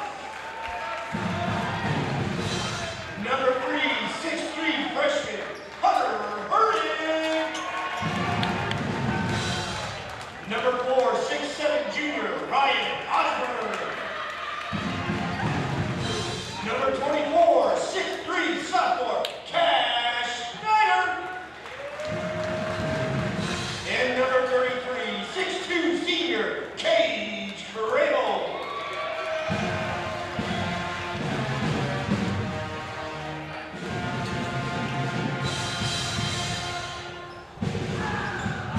All right, so just to run you through those once again, Cy Thomas, Hunter Hurdig, Ryan Osborne, Cash Schneider, Cage Crable. On the other side for the Chieftains, Luke Brewer, Luke McCray, Nolan McGuire, Lachlan McCray, and Owen Siba. They've got 3 seniors in the starting lineup. They've got a 6'2 player, a 6'4 player, a 6'6 player.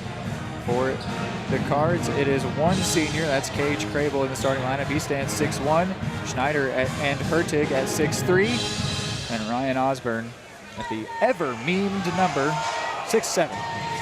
It's 2026. Let's leave it behind. Yeah. We could laugh it up all last fall. We'll try. But looking at this Chieftains team having at least 3 seniors in the starting 5, some really tall players, I am very surprised looking at their record and the way that this season has not gone. When you look at that roster, knowing nothing further, that feels like a team that is poised to be way better than they have been right now. Well, that follows a trend that you mentioned in the last game. Having tall players is one thing. Using them well and correctly is a whole nother ball game, and the Cards starting hot here. But hey, if their girls coach knows how to do it, hopefully he could, tell something to the boys coach. Yeah, there you go. Hey, throw the ball higher. Speaking of coaching, Coach Tyler Cleveland is sick tonight, so he is not leading this Cardinal squad. It is Darren Erpelding who is in charge of the Cards squad, the assistant coach, playing the role of head coach tonight, and Hurtig will go to the line with a chance to get the first points of the game. And you like to think something like that not going to be a huge issue because Coach Erpelding is someone very present with the team still. Of course, assistant coach, he's still going to command plenty of respect from all the team, and got to think it's going to flow like normal for the Cards here.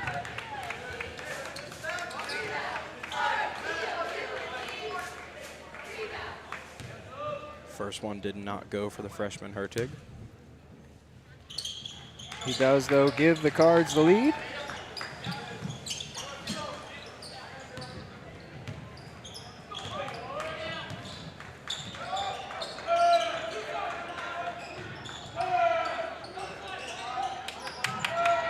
Makes sense. Cage Crable in the starting 5 with the height of this Chieftains team. Crable's a big-bodied player. Carter Lewis, another one that plays the same role. He's just big in the paint, controls the game, controls the height aspect. Schneider can't get it to go, but Osborne is another really tall player. He's the tallest player. In fact, steals it away and scores. I don't even know how he came away with the ball. It does not matter, I don't think the Chieftains know either.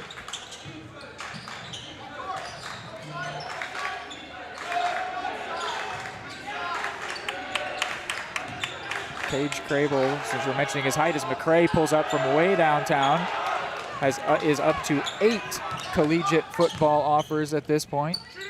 He will have his pick of the lot when it comes to where he wants to play next year. Oh, he was a star in the trenches his entire high school career, really. Osborne, a nice job to try to keep that one in bounds, but he did keep his feet a in, little off. Couldn't find Thomas. They will make a quick change here. Send in Kipton Harder, the 5'10 sophomore. And Reed, something else worth noting about just how impactful both Carter Lewis and Craig Crable have been in the paint for the Cards, not only being a more big-bodied player, but also being able to use it without consistently, allowing it to be something that collects fouls or anything like that. They're both very clean with how aggressive they can be in the paint, which is something really important to a team that finds themselves in close games like the Cards do often. It was something that Kevin and I talked about a lot in what ended up being a 10-point loss against Atchison, where the Cardinals at points had the lead and really were controlling that game. It was certainly there for them to win. They had two different styles as Osborne for three. He's got it. The Cards had the first 6 points of the game. But it was what we were talking about is the Cards started the game with Cage Crable. They were running through him, and then sometimes they pulled him for Dunback, and they were playing a completely different style of basketball, and they were able to get some results with both different styles, but the tall man felt like it was working a lot better when you got Osborne and Crable in there. It was interesting seeing how Coach Cleveland was deciding to attack that Atchison team. Both styles had some results. Both styles were working at times. That game was there for them to win. They were not able to come away with it. And they were also without Osborne, it's worth mentioning, because he is big in the paint. He is a big body for the Cards. He was not available for the Tongi Invitational. So they had to rely on Crable as their tallest player available. Yep, I was just about to mention with Osborne as he makes that first free throw go, he had a really nice opportunity right here in the paint to try to grab points along with being sent to the line here, but did not go. But he's so effective from that spot regardless, always keeping a team on their toes when he's on the court. He's already got 7 points. That is a large percentage of the Cardinals' 8. A large percentage, as in just about all of them.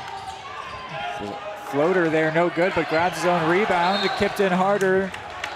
It will still be a Tongi ball, they say. Feels like one of those moments where you almost want to assert dominance over your opponent more so than wanting to try to get possession. They were very intentional about trying to pop that ball out of his hands to prevent the shot. There is the three there. Very nice from Nolan McGuire. Made that look easy. We mentioned it earlier, in a deficit like this, that kind of thing is big. That's the catalyst often in turning these big deficits into ones that you can come back from almost immediately. Are those three-pointers. Schneider from the far corner here, going to keep it in, give to Osborne. And Osborne already has 9 points. And that's going to be a timeout from the Chieftains side of things. We'll go ahead and take a quick break as well with the Cards up 7. At Fort Scott Community College, we understand that a scary part of figuring out your future isn't only answering the question, what should I do, but where do I belong? Maybe you belong here, studying animal science or learning about farm and ranch management. Maybe you belong here as part of Hounds Hoops on the hardwood. I don't know where you've been or where you're headed, but I know we're saving a spot for you because you belong at Fort Scott Community College. For the best care for your pet, choose DeSoto Veterinary Clinic. Dr. Matt Fair and his team are dedicated to providing high-quality medical care with compassion. So the Chieftains call that timeout. Here's Lachlan McCray. He has been a dangerous player. I remember him having some very big performances against the Cards in previous seasons, especially in Tonganoxie, which is a fantastic atmosphere. But what a start to this game for Osborne, who's going to find Cy Thomas, who will be sent. Well, let's see, they're calling it a foul on the floor. They are. It's another foul on the Chieftains, already their third as a team. That one may have actually been a saving grace because it looked like Thomas was on his way to stacking a couple more points on. So maybe just preventing the points and giving yourself another opportunity to prevent it. What a hot go start as a win for Osborne. He's got a couple steals to go with 9 points. Hertig has the other point for the Cards. He lays it off to Schneider, and he can't get in on the scoring just yet, but amazing rebound, but couldn't do anything with it. And so Osborne, man. Now it's McGuire.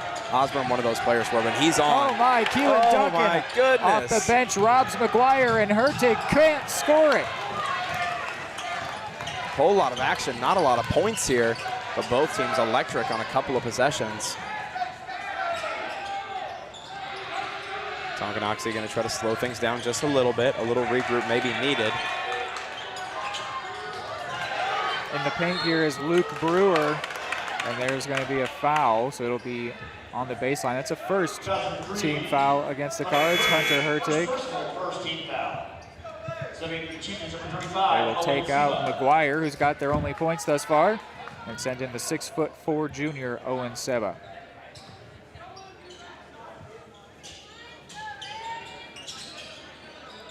McCray in the corner working against Osborne. Finds Luke Brewer, who's 6'6", and there's going to be a travel there. Bodie Maslak. And this Cardinals nest is really starting to come to life here now, really starting to make noise and try to interfere with that Tonganoxie momentum even more. And now oh no, I thought Osborne was taking a seat on the bench. He's still in. I was going to say we're seeing the shorter package for the Cards. They do have Crable out, Dunn back in. But Osborne there is a huge presence. And honestly, Keelan Duncan, despite standing, let's see, 5'10", plays like he is way taller as Osborne gets that to go. The hops on Keelan Duncan is simply ridiculous. It's incredible. He does not play like he's 5'10". You think he might be 6'3", the way that he can get up and bring the ball down. So they've got him out there. That one won't go for Harder, and the ball goes out. Cardinals ball. Keelan Duncan is one of those players across all sports where you look at him, you watch him play, and you go, yeah, he's going to play sports somewhere at collegiate. Doesn't really matter what sport, doesn't really matter what he chooses to do. He's going to be really good at it. It's everything he does. I mean, my goodness, he's spectacular at it all. Here is Caden Dunback, and then the corner three from Thomas.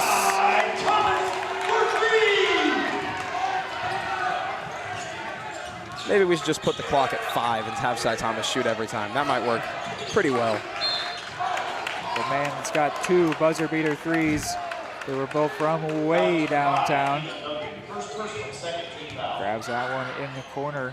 And the Cards have hopped out to a big lead here. And this one's going to be stolen by Duncan. He's on the fast break here all by himself. Oh my Lord, Schneider! No, wow. They're going to wave it off and say a foul against the Cards. Oh, the crowd still knows that Cash Schneider's still getting his moment of appreciation. Oh my goodness, it looked like Duncan was guaranteed to score. It doesn't quite go on a misfortunate roll, and then Cash Schneider comes right back to try to put it in. In the end, the takeaway from Duncan, which he couldn't put away. He was under tight coverage by Kipton Harder, but all that just results in a foul by Cash Schneider. It's his first and the team's third. It may go unmentioned, but that gives Tonganoxie a good shot to try to get back into this one with some momentum. And there's going to be a foul on Duncan. And it's going to be an and one for Luke Brewer. Second personal 14 foul. Number 0 is the basket was good at the line. So here's the Cardinals, number 23, Julian Otis. Julian Otis checks in for his first minutes, taking the place of Keelan Duncan, who committed 2 quick fouls after getting in off the bench. Otis, another really impressive shooter, and really effective in the paint for the Cards as well. And one goes for Brewer.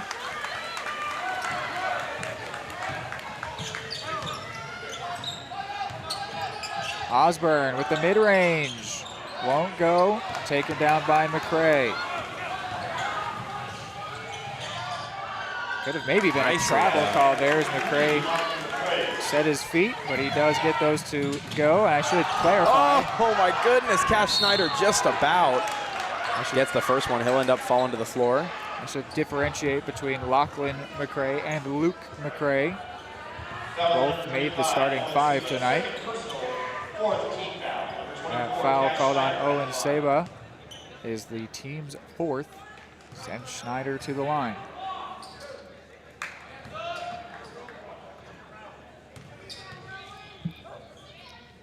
There's his first point tonight. I was going to say, he'd been a big presence tonight, it felt like, but Hadn't yet made his presence known on the score sheet. He now has.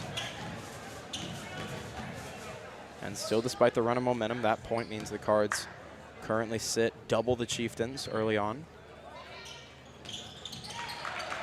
The second one goes good for Schneider. They took out Seba after he committed the foul, send in Nolan McGuire, who hit a 3 to give the Chieftains their first points in the game after the Cards went on a 7-point run. Here is Lachlan McRae, and now McGuire for Luke McRae. He wants the 3, won't get it, and the rebound is taken by Otis. Schneider along the baseline, finds Dunback. He wants that one, won't get it, and Lachlan McRae rebounds. This game moving very quickly, but not a lot of scoring on either side. The Cards, though, of course, getting the lion's share of that lower points total thus far. Dunback under triple, quadruple, maybe even quintuple coverage in the paint. And Otis will get a shooting foul there. That one was clear as day from Luke McRae and sends the Cards into the bonus. Foul number 2, Luke McRae, second personal. It feels to me like when you have a game like this where early on there's so much action, but you're not necessarily seeing either team execute. That's where we mentioned how much the starts would come in handy. The Cardinals starting hot today gave them a lot more breathing room with how kind of cold the middle of this quarter went. And it's worked out beautifully so far. They had a 7-point lead before the Chieftains had done anything. And then through this back and forth nature, they've been able to grow that lead a little bit more and more.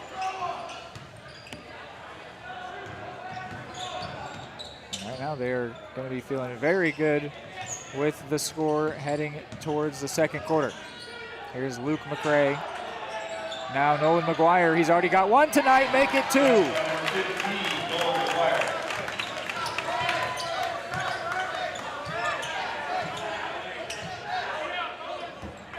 Shot clock off here for the Cards.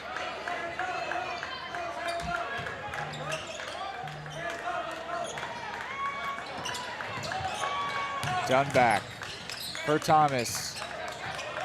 Jittery against McRae, found the space, couldn't score, and Luke McRae will just let the first quarter end where it's at, which is an 8-point lead for the Cards, 30 points total between the teams here in the first quarter of the Battle of 212. For the best care for your pet, choose DeSoto Veterinary Clinic. Dr. Matt Fair and his team are dedicated to providing high-quality medical care with compassion and a personal touch. They treat every pet as their own, ensuring they receive the attention and respect they deserve. For routine checkups, testing, vaccinations, chiropractic and acupuncture care, or surgical services, you can trust Dr. Fair and his team at DeSoto Veterinary Clinic. Call 913-585-1115 to schedule an appointment today or visit DeSotoVetClinic.com.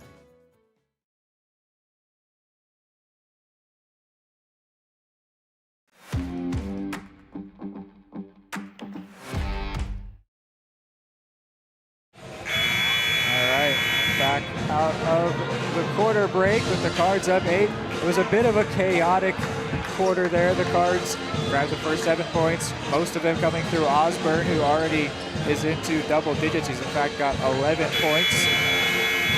And the Cards got to feel good about where they are, but there's a lot to go in this game, and I think that both teams are going to likely get to a point in this game where they settle down a bit. I don't think that the chaotic back and forth can maintain for 4 quarters. We might see it pick up again here before halftime, but once this game starts to settle in a little bit, it's going to be a big deal who can score if the Cardinals can hold on to their lead. And if they can make passes like that, then they will have no trouble. Reed, it's like you mentioned earlier, if these, as the game goes on, teams start to settle in. Another shot from downtown is going to go. Luke McRae with his first points.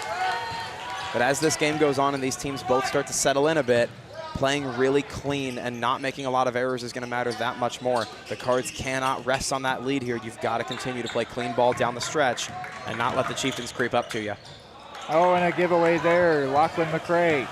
He sees 4 Cardinals defenders in front of him, so he slows things down, allows his teammates to catch up, but goes for it himself and gets it. His 4th points of the day.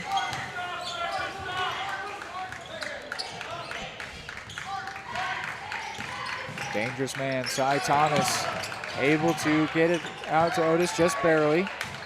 And the Chieftains feel like they're about 10 foot tall in the paint right now. They've had arms all over the place. Wow. Thomas gets his own. Bad effort by the Chieftains to allow Thomas to grab his own rebound. And Hertig will go to the line where he is 1 of 2. They just all fell asleep. Thomas should not have been able to get that one back off the rim. He shouldn't have, and McCray completely realizes it too. Knows this is an opportunity they shouldn't have necessarily given the Cards. And I think it's crucial that even as the game settles down, it's critical that the Cards do not, as far as scoring goes, you've got to continue to score, even if seemingly the excitement and the chaos starts to run cold a little bit. That's going to be maybe the biggest key to staying ahead of the Chieftains tonight and not letting yourself fall into a hole. I think right now we're still in a bit of that chaotic portion. For sure. I'm also assuming it's going to end. McGuire couldn't get what would have been his 3rd 3 already to go. Otis finds Hertig in the corner. He is dangerous from 3, but was not allowed to shoot. And can't drop it in either. Brewer comes away with it. That one feels like it drops about 8 times out of 10. Yeah, not a bad move from Hertig. It just didn't go for him. A poor shot there from Kipton Harder. Thomas along the baseline, fighting against McCray. Sort of backed himself into a corner there, ended up giving it away. Here is Lachlan McCray against a couple defenders, finds space really well, and scores. And the Chieftains are within 4, just like that. Yep, feels like we're seeing a lot of the chaos from early on. It's just translated more defensively in these last couple minutes as opposed to pure scoring early on.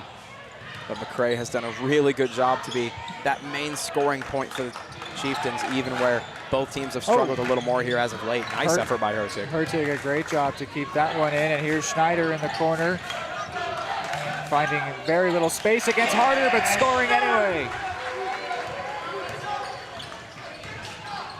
Back and forth right now, but despite that, the Cardinals grabbed the first point of the game from the free throw line and have not given up the lead since. We haven't even been tied since then. Calling a foul here on Julian Otis. Subbing for the Chiefs, number 10, Jack Reichman, and number 21, Roman Holthouse. Subbing for the Cardinals, number 4, Ryan Osborne. Roman Holthouse and Jack Reichman into the game.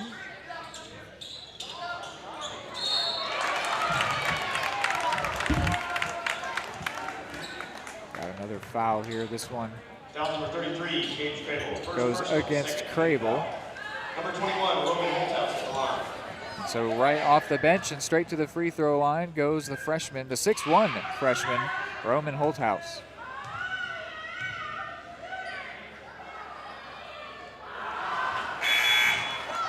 Sending in the Cardinals, number 10, Caden Dunback. Dunback in for Crable. The size change for the Cards there.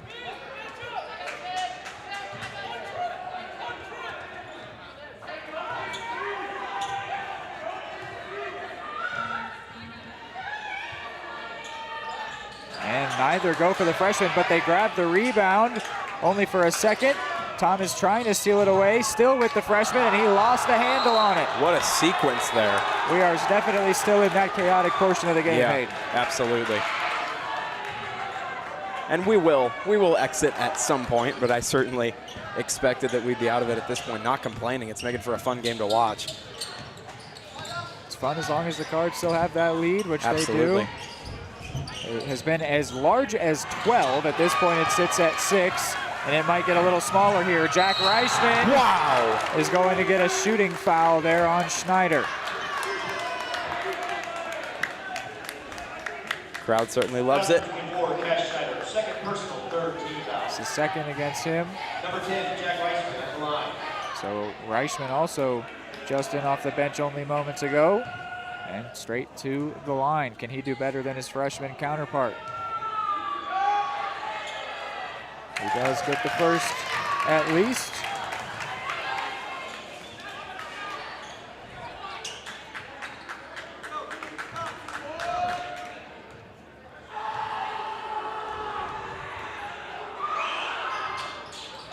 And Schneider able to grab the loose one.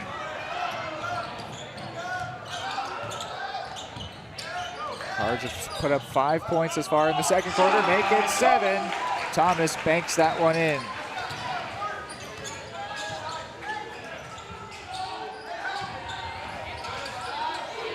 Thomas is all over McCray defensively.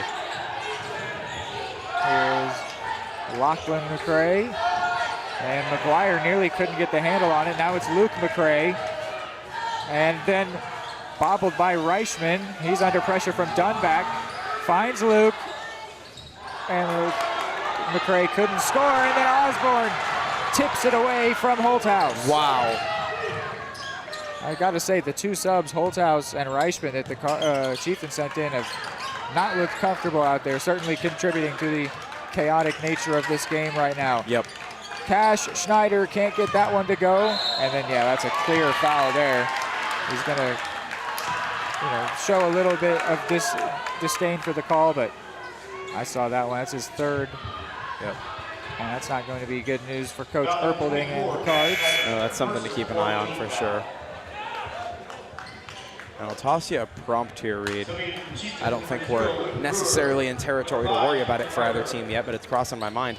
With how chaotic this game has been, does it kind of feel like either team could be in hollow lead territory as we enter the second half? I think this whole first half has been hollow for both teams. Right, because I don't think either team has a whole lot to go off of at the moment. I think maybe the only person is Ryan Osborne can feel really good about how this game started for him. Yep. I think this has been a very odd performance for both teams.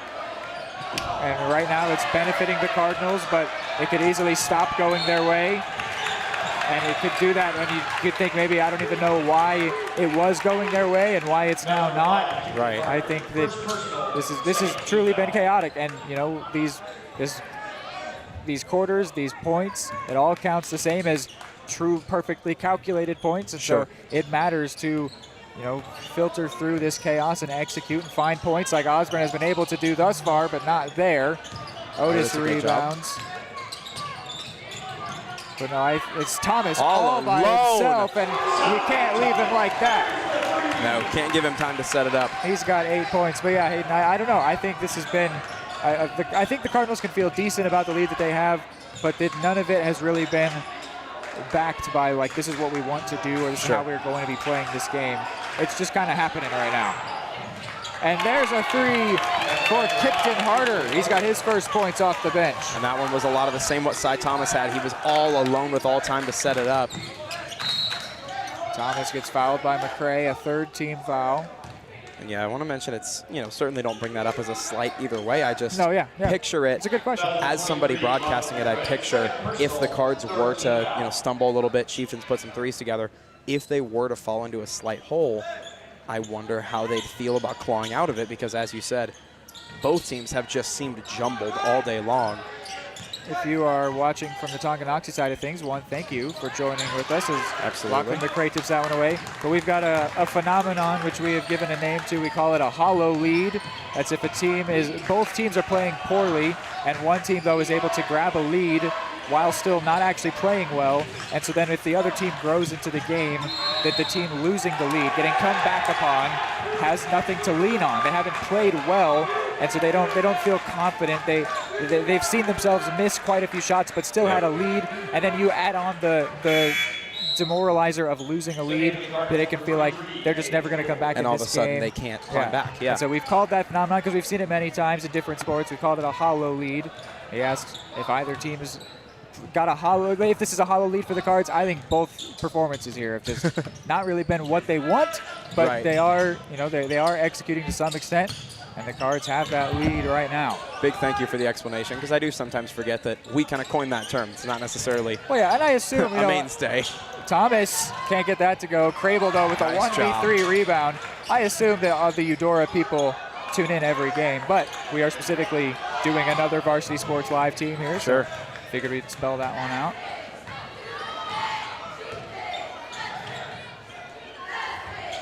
In the corner, going for it is Harder, and he'll get it! Fortunate bounce, gets in his second three of the game.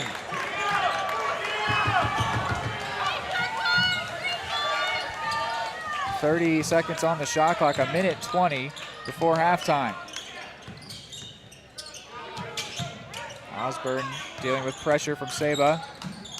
Only a 1-inch difference between those two, and Saba gets the better of him there. Actually, excuse me, 3-inch difference. 6'4".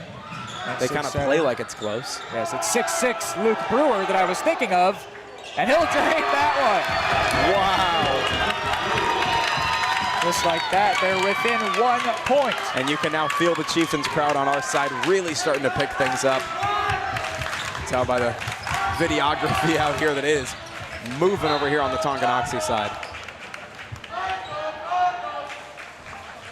Well, I think the Chieftains might have settled in a little bit there. Still doesn't, I don't know if we're out of the woods yet with the chaos, but those were two very nice. I mean, if you want to still think about this big game being chaos, both of them were on the second bounce, those threes, or even the third or fourth bounce. But they do convert 2 threes, and just like that, they're within 1 in a game that the Cardinals have led by 12 at one point.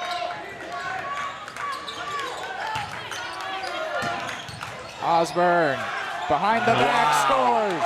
Beautifully set up as well. Got to give some props to Cage Crable.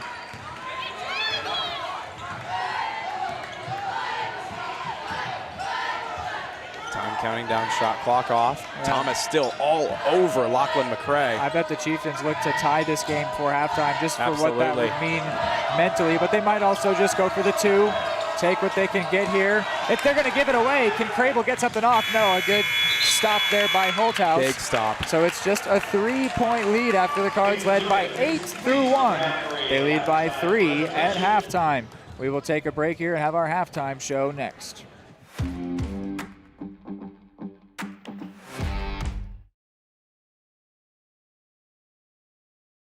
Are you looking for a trusted partner in pet care? Look no further than Eudora Animal Hospital, proudly serving Eudora and the surrounding area since 1975. Eudora Animal Hospital offers a wide range of services, including wellness exams, surgeries, routine vaccinations, and emergency care.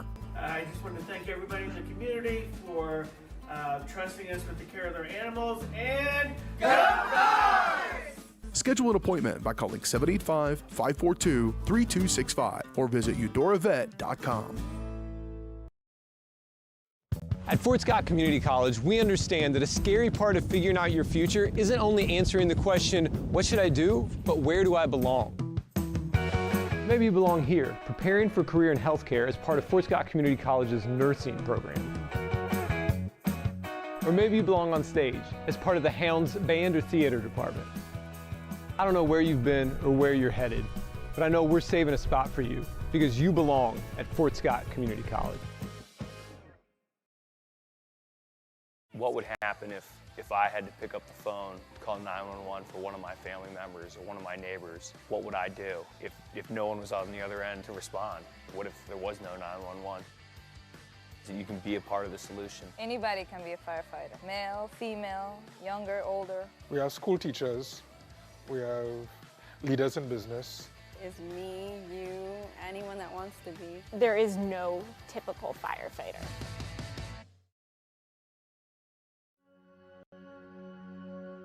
All across the country, people are coming together to speed up what we can learn about health.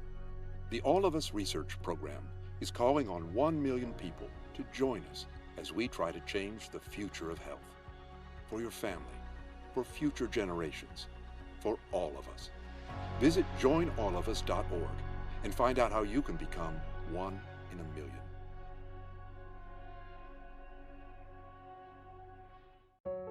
Charlie was born at LMH. We had a great team of nurses. Not only did they check in on us regularly, they always asked if we had questions, always made sure that we understood what was going on. I cannot say enough wonderful things about the labor and delivery, family birthing, and mother baby care team at LMH Health. We had to put our entire trust into their hands, and just everyone was so friendly and so supportive.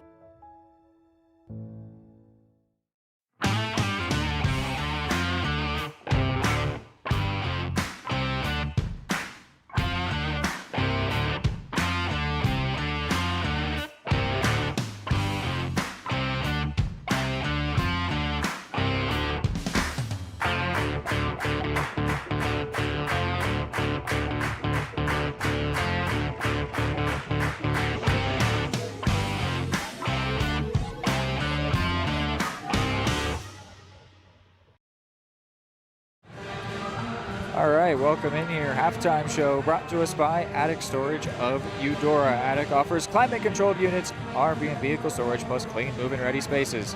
They are veteran-owned and community-focused, and they feature monitored 24/7 access with friendly on-site managers. Rent, reserve, and pay online anytime at attic-storage.com. So, it's only a 3-point lead here, Hayden, and I think that has got to have the Cardinals feeling a little bit like this is getting precarious because they have been led by 12. Maybe it is turning into a bit of a hollow lead. I'm still not sure. Those 2 late threes, they feel like they could go in the chaos category. I'm interested to see this second half. I predicted I don't feel like this style of play, this game play, whatever, can continue, but it could. It certainly could. But it would. I think we saw the Chieftains settle in a little bit, and maybe if one team does, the other team will. Maybe they won't. Maybe we see the Chieftains pull away. I'm interested to see. I also just realized that I never finished the common opponents I was going to mention. Well, because we listened to our starting lineups at the start of this game. Both teams came up against Schlegel in the Tonki Invitational. The Cards beat them 54-42, nice 12-point win. The Chieftains beat them 71-37, a 34-point win. So just on that singular common opponent, that tells you on paper this should be the Chieftains, which I mean the paper also tells you the Chieftains lost to the Cards earlier this season, so don't listen to the paper. But it is an interesting thing that they really ran up the score and defensively shut down Schlegel way better than the Cardinals did, and I figured that was worth a mention. But Hayden, what have you thought of the chaotic nature of this game? And let's forget whether it changes or what it is for the second half. Just what was going on in that first half, and how interesting is it that we're still within 3? Well, first of all, don't trust the paper is going to get clipped at some point. That first half was pure chaos. I mean, I don't even know necessarily what to attribute to how it started or how it continued. It is certainly odd that we went through an entire quarter and then an entire other quarter, and neither team really at any point looked like they truly took a deep breath and settled in. But I think you can get that when you've got 2 teams that, we know based on some of the point totals and how they've played some certain opponents, both teams can blow people out. They're both extremely prolific offenses. So you got to think if you come out and you're getting some of those threes and you feel like you're playing good on offense and the other team's doing the exact same thing, you'll kind of just start going back and forth, and you kind of lose a bit of the substance, a bit of the cohesiveness. But it kind of just feels chaotic. I don't necessarily know if I can point to a moment. I think the early lead for the Cards was massive. I mean, you could look at the end of the second quarter and say that 7-point run initially is the only reason the Cards are really leading. But overall, I don't think either team is necessarily going to be in the locker room going, yeah, we played great in the first half, and we played exactly the way we want to play. Like, the type of moments when I was first mentioning the chaos that I was really thinking of was there was like a moment, I think this happened for both teams, but I'll go for the Cardinals perspective. Osborne takes it away from the Chieftains, goes down, and then misses the shot, gives it back away, steals it again, misses it. It wasn't Osborne like that. It was like messy. That. It was just whichever offense had the ball was not able to get stuff going, and the defense would make a great play and then do nothing with it either. And so in the end, you come away with a net 0 change, but you're like, what in the world just happened? That's not what either team wants to be doing here, except for the defensive part, I suppose. But then we've also seen the chaos, and it was Kipton Harder got a 3 to go in that went bounced off the rim straight up and then went down in, and they got two of those fortunate bouncing threes at the end, and that will be let the buzzer go. That will be they've got some players that are clearly dangerous from shooting threes, and it doesn't matter if it's nothing but net or if it bounces straight into the ceiling and comes down in. 3 is 3. Yeah, and so if they can get a little more luck with those threes, or maybe they won't even need them, but certainly if they start hitting from the perimeter, the Cardinals are going to need to do the same. They're going to need to match that. At this point, the Chieftains have not led yet in this game. It feels almost inevitable that they will for at least a second, and there's going to be a question of how do the Cardinals respond. Maybe it does turn into one of those hollow lead phenomenons. Maybe we didn't give the Chieftains enough credit, that they're more settled in than the Cards, because I think they have definitely fed into that chaotic nature. I'll also go ahead. No, you're good. I'll give a little more to that as well and say I would be amazed if we go through an entire break and both of these teams come out and they still look discombobulated. We know, if nothing else, one team is extremely likely to come out and look settled. I would expect both to, and it may not be on the first couple shots, but I think within a minute or two, you're going to see both teams really start to settle into their play styles a bit. And it's most likely this second half, I predict, is going to come down to errors. Who commits less of them, who capitalizes on opportunities more. And you're right, we may have not given the Chieftains enough credit. Either way, it's going to be really interesting to see how this third quarter plays out. Well, and for a large degree, even though the Cardinals have been competing, playing hard in this game, absolutely, they, in terms of the scoreboard, just ended up resting a lot on the 7-point start to the game, because even though their lead did grow to 12, so they really were running it up. But without getting the first 7 points of this game, they're not leading. And it doesn't matter that hypothetical, because they did get the first 7 points of the game. But it's just something worth mentioning. This game has been more back and forth since then, and if you eliminate that start, the Chieftains would be leading right now. So they're right there. That's all that is to say, because we're not talking about a world without the Cardinals getting those first 7 points. That's exactly what they did.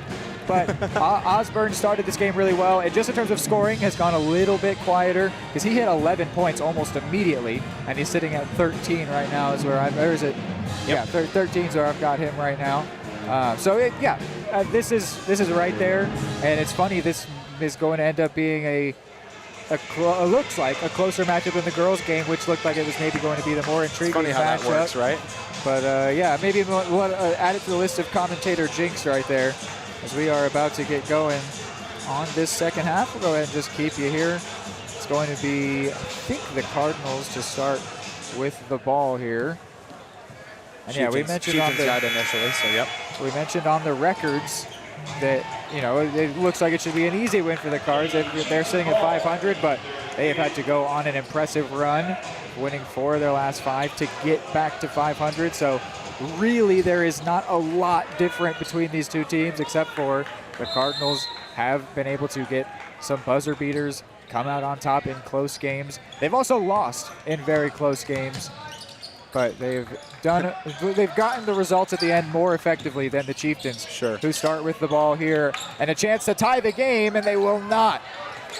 It will be brought down, though, by Seba, only for a moment. Crable, quarterback pass for Hertig, who's going to slow things down to let his teammates catch up.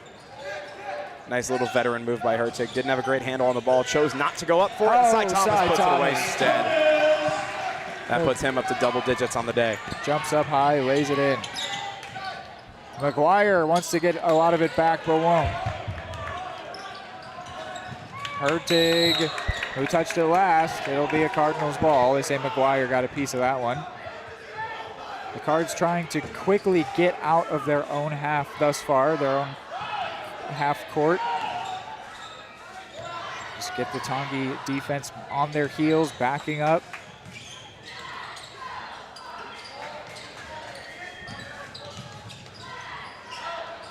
Thomas finds some space against Lachlan McCray, but can't use it. Crable tries his best to keep it in, but it'll be a Chieftains basketball. Cage Crable giving crazy effort to keep a play alive. That's unheard of.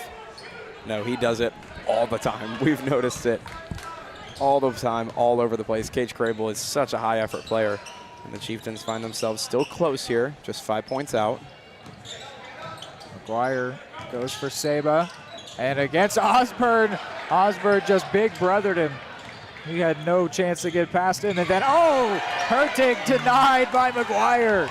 And they quickly move it back to Seba, who misses it. Oh, my goodness. He can't believe it. They do hold on to the ball. Maybe it'll work for more points. No, they don't get the 3, and that possession shockingly goes empty. And Reed, I almost made a comment that both teams do look, maybe not a lot, but a little more settled in. And then we immediately get a Chaos 101 sequence. So I think we know nothing is what I'm saying. I do think they are settling in a little more, though. That was just an uncharacteristic miss, which doesn't necessarily have to go into the chaos category. It was kind of contributing to it. I mean, the example I gave was because of the misses as well.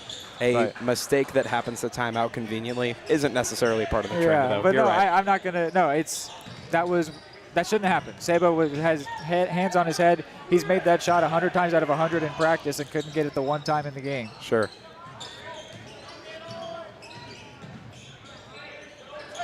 Osborne can't get the finger roll, nearly keeps possession, though the Chieftains take it away really nicely. Tonganoxie has made it their life's mission so far in this third quarter to make life difficult in the paint for the Cards. And they've done a pretty good job of it so far, but there have been red bodies everywhere when the Cards try to score there. McGuire thought he was fouled. The coach also thought that was not a legal play from Hertig, but no call will come. Crable. Thomas in the corner. Couldn't get it. He was practicing that exact shot in the halftime break, but couldn't connect with it there. McCray misses that one. I think at this point, both teams are playing more how they'd like to in every aspect except actually scoring. Correct. Yep. Everything but finishing with points. The Chieftains would like their whole play style. They're going to love creating the shots that McCray and Seba have just missed. They want to have those layups. Yep. They want to have the Cardinals defense on the back foot, as Coach Erpelding will call a timeout. This is a weird start here, and it's all amounted to 2 points through almost the first 3 minutes, and that has come for the Cardinals as Coach Erpelding calls this timeout. Hayden, what do you think? Is this still the chaos going on? Are they more settled in and just need to get the finishing product, or anything else in between? What do you got? I think a couple of things can be true at the same time. I think we can be looking at two teams that are more settled than they were before the halftime break, and also still have some chaos. And I think that's kind of where we're sitting. Both teams, as you said, you can clearly see the play style starting to show through a bit more, which means they are objectively a bit more organized and a bit more settled. But at the same time, you can tell both teams are still having their occasional, oh, I got to go for that, and not really processing what's going on fully. So I think when you look at it and you have 2 full quarters of chaos, a couple of minutes may not completely get rid of it. Possession here, moving slow. Tonganoxie trying to work around the outside. See Brewer, and did Crable get a piece of that one? He did. It'll still be Chieftains ball.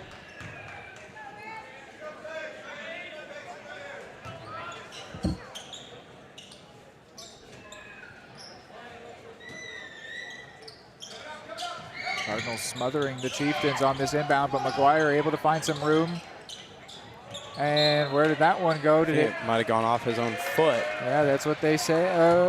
Yeah, that's what they're calling here. Yep. So Thomas looked to be a little ways away. They were right in front of the Tongi bench, and they didn't fight it too much. So Osborne back in. You'd love for the Cards if he starts to catch fire again with the 5-point lead, as you mentioned. Not a lot of points, but a lot of action. Osborne catching fire would be massive for the Cards at this point. Thomas looking from the outside again. He'll work along the baseline, goes up by himself. He'll add on a couple more. Quick break back here for the Chieftains, and they're going to put away a couple more. That was harder with 2 more of his own.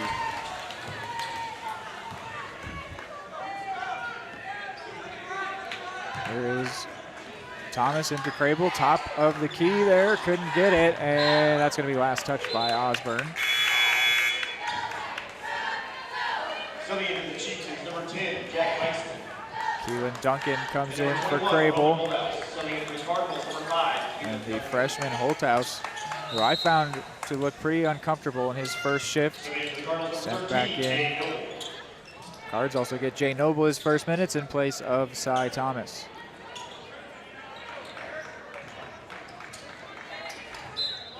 Love that Noble and Schneider, both the bright orange shoes. You'd think you could maybe see him from a space station, which makes our job easy on the court. Lachlan McCray in the corner, drains it. There it goes.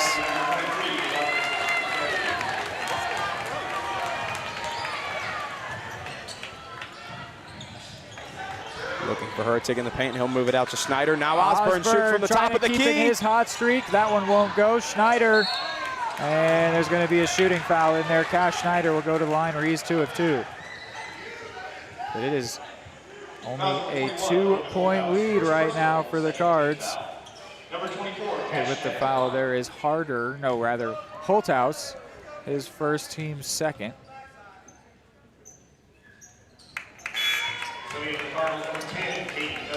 Dunback will come in and grab Hertig.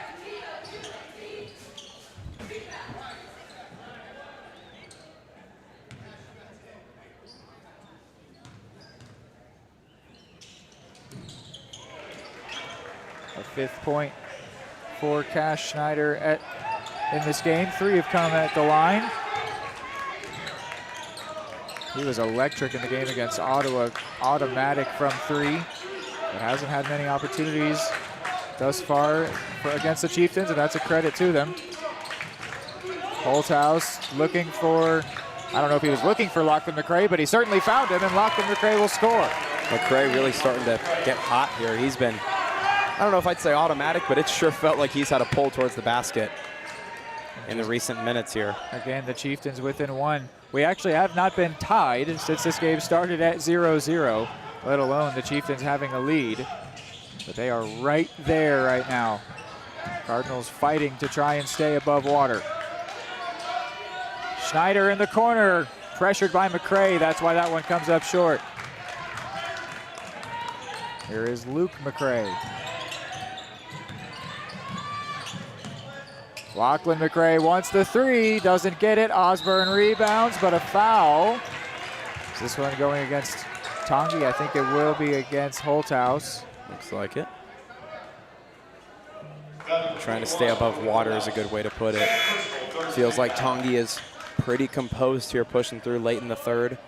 Cards trying to find some composure of their own to stretch this lead back out. It's going to take some defense. Yep. Some big scoring, maybe a 3 ball at some point. Doesn't have to be, though. Osborne off the glass. That puts him at 15 on the day, if my math is right. Yeah, first in a while for him, but he has got a big tally in this game. Here's Luke McRae. He'll drain that. Wow. That's going to be a timeout from the Chieftains side of things, as we are, for the first time since the game started, tied. For the best care for your pet, choose DeSoto Veterinary Clinic. Dr. Matt Fair and his team are dedicated to providing high-quality medical care with compassion and a personal touch. They treat every pet as their own, ensuring they receive the attention and respect they deserve. For routine checkups, testing, vaccinations, chiropractic and acupuncture care, or surgical services, you can trust Dr. Fair and his team at DeSoto Veterinary Clinic. Call 913-585-1115 to schedule an appointment today or visit DeSotoVetClinic.com. Charlie was born at LMH. We had a great team of nurses. Not only did they check in on us regularly, they always asked if we had questions, always made sure that we understood what was going on. I cannot say enough wonderful things about the labor and delivery, family birthing, and mother baby care team at LMH Health. We had to put our entire trust. All right, back out of the timeout. It is 38 apiece here. We are tied. And that's going to be a foul on the floor there. That's a 4th foul against the Chieftains, a 3rd on Luke McRae. So Nolan McGuire will go and grab Luke McRae.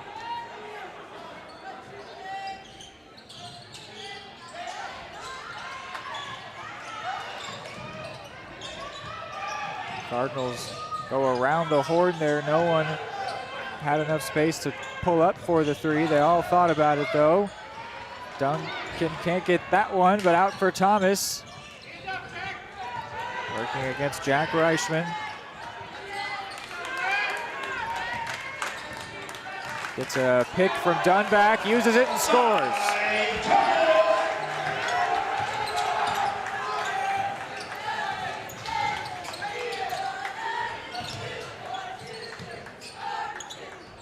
Lachlan McRae thinking a lot about trying to go for that lead. A no-look pass, finds Harder, and he can't get it.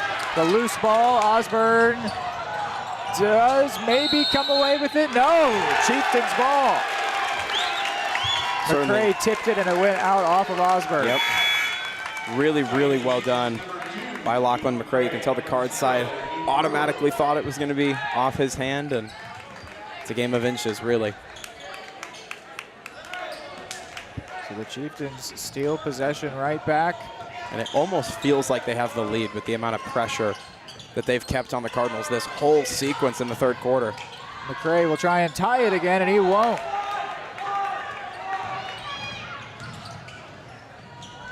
Cards moving very quickly, maybe almost too quickly for their own good at a second there, but they have settled in. Got everyone forward. Thomas, oh my goodness, are you kidding? Wow. It's one of those days for Cy Thomas. He is clicking here. And he goes up again. That may be an and one for McCray. Lachlan McCray able to score that one. Puts him up to 13 points. Dunback hit with that one. Good. Yeah. Subbing into the Chieftains of 35, Owen Seba. Subbing into the Cardinals number 23, Julian Otis and Seba come in for each respective side. This is Lachlan McCray's first time to the line. And it won't go. Osborne there to rebound.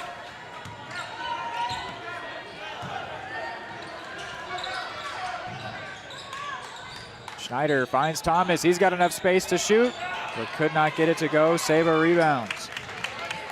Could the Chieftains tie it or more before we head to the fourth? McCray can't get it to go. And it touched McCray's knee as he was standing out of bounds, so a Cardinals ball. Cards have an opportunity here to pace a little bit of control going into the fourth quarter. Can't run it all the way down, but you can certainly get it close. You mentioned they've been moving with a lot of urgency. I would almost really like to see them slow things down just a little. If they get a couple of points or they don't, that's the difference between winning this quarter or not winning this quarter, because it was an 8-point lead after one, a 3-point lead after two. Sitting at a 2-point lead here. If that lead shrinks from a 3-point lead to anything fewer, then they will have lost the quarter. And that's just, they won't be thinking about that, but it matters in terms of what's happening out there. You just want to know that the Cardinals are making positive progress instead of seeing their lead slip away and shrink. Well, Andy, you and I have talked about it. At the end of almost every game you look at, quarter wins are huge, even if they're slight. Cy Thomas does hit the first.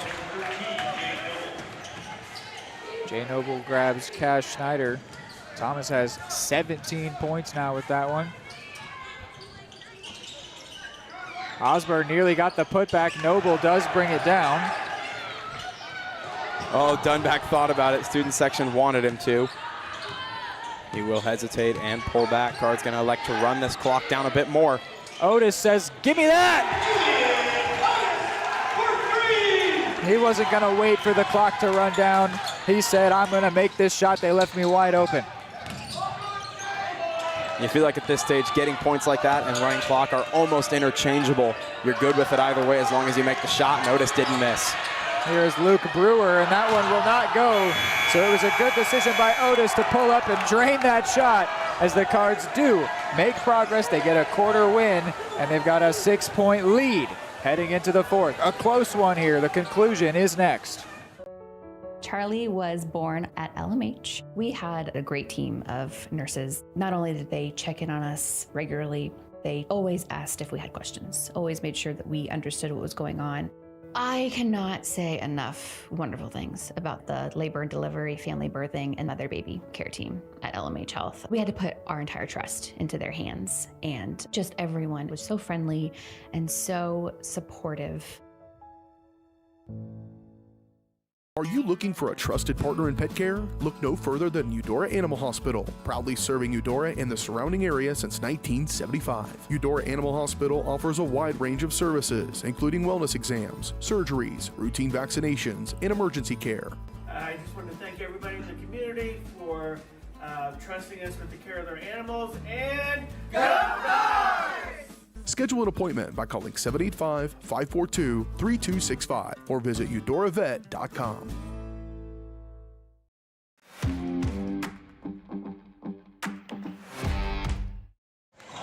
All right, back before the fourth quarter gets going here. It's a 6-point lead for the Cards. It was a weird third quarter there. Hayden, what'd you think of it? Yeah, I told you in the break, it feels legitimately inconceivable to me that the Tonganoxie Chieftains never got the lead and held it for a significant span of that third quarter, because they did feel like the stronger team to me.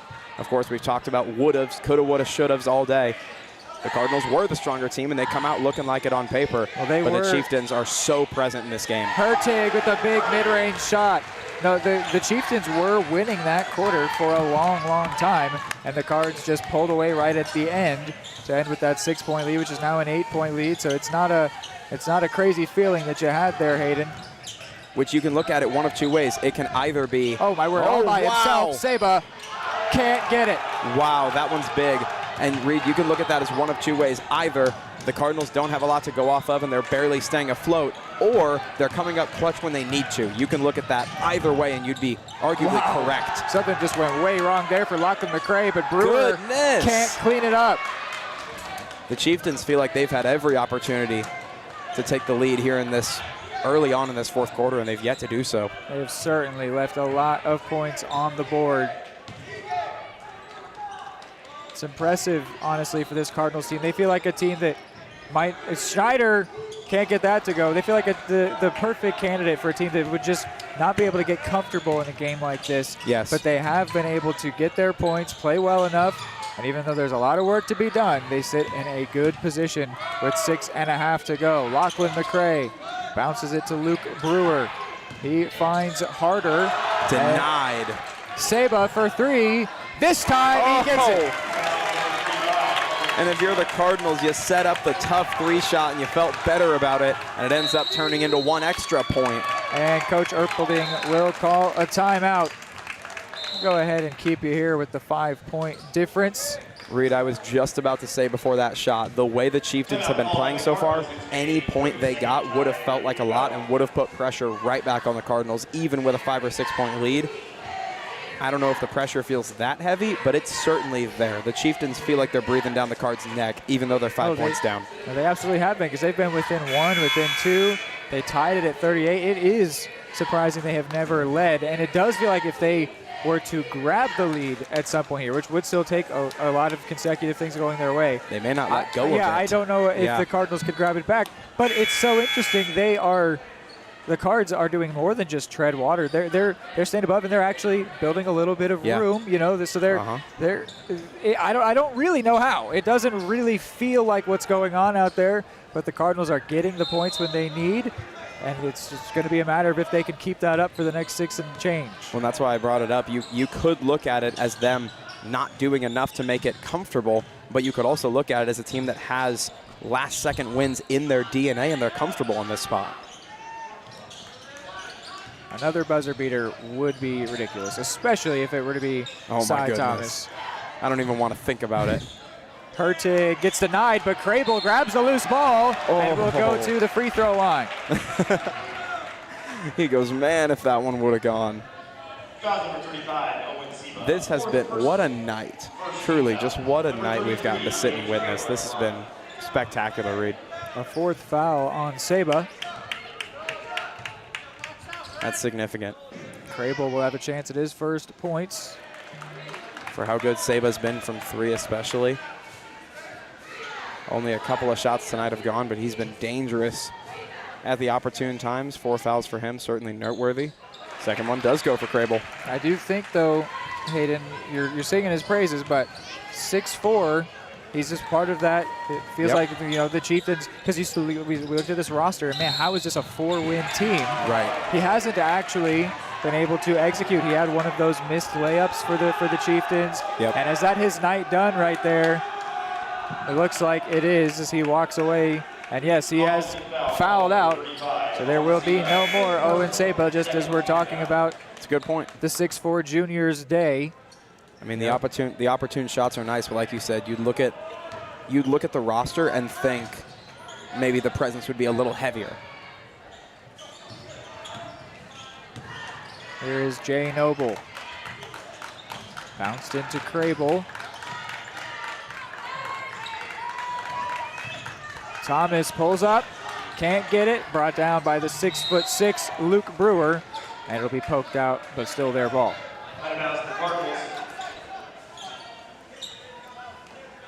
So 6 points down, 5 minutes left. You think about how you'd like to see them conduct themselves here. We are not in the territory of doing anything different so far. No. I mean, clean up what you're doing, and ideally you find yourself with a lead in the closing minutes. The Chieftains are going to want the ball in Lachlan McRae's hands as much as possible. He has been very decisive. He has been the catalyst for their comeback in this game. He's looked dangerous, and he's picked the right people. If it's not him pulling up the shots, and Nolan McGuire gets up to 8 points. And they're back within 4. Cards just have to keep scoring. And right now, they have been able to. It's been a yo-yo game, truly. I mean, you'll say the Cards will get slightly above water, build a little bit of room, and then they're right back to bobbing above the surface. It's been that kind of night. Crable standing outside the perimeter is meant to draw Luke Brewer out, and that ends up creating a fast break for the big boy who scores. The whole idea there with Crable being behind the three is to get Luke Brewer out of the paint to leave it open for some shorter players to get in there. But he ends up robbing, I think it was Cy Thomas he took it from, but here's Crable, he'll get those 2 points back.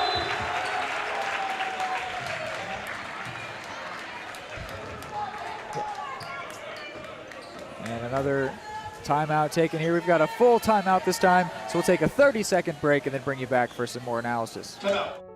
Charlie was born at LMH. We had a great team of nurses. Not only did they check in on us regularly, they always asked if we had questions, always made sure that we understood what was going on. I cannot say enough wonderful things about the labor and delivery, family birthing, and mother baby care team at LMH Health. We had to put our entire trust into their hands, and just everyone was so friendly and so supportive.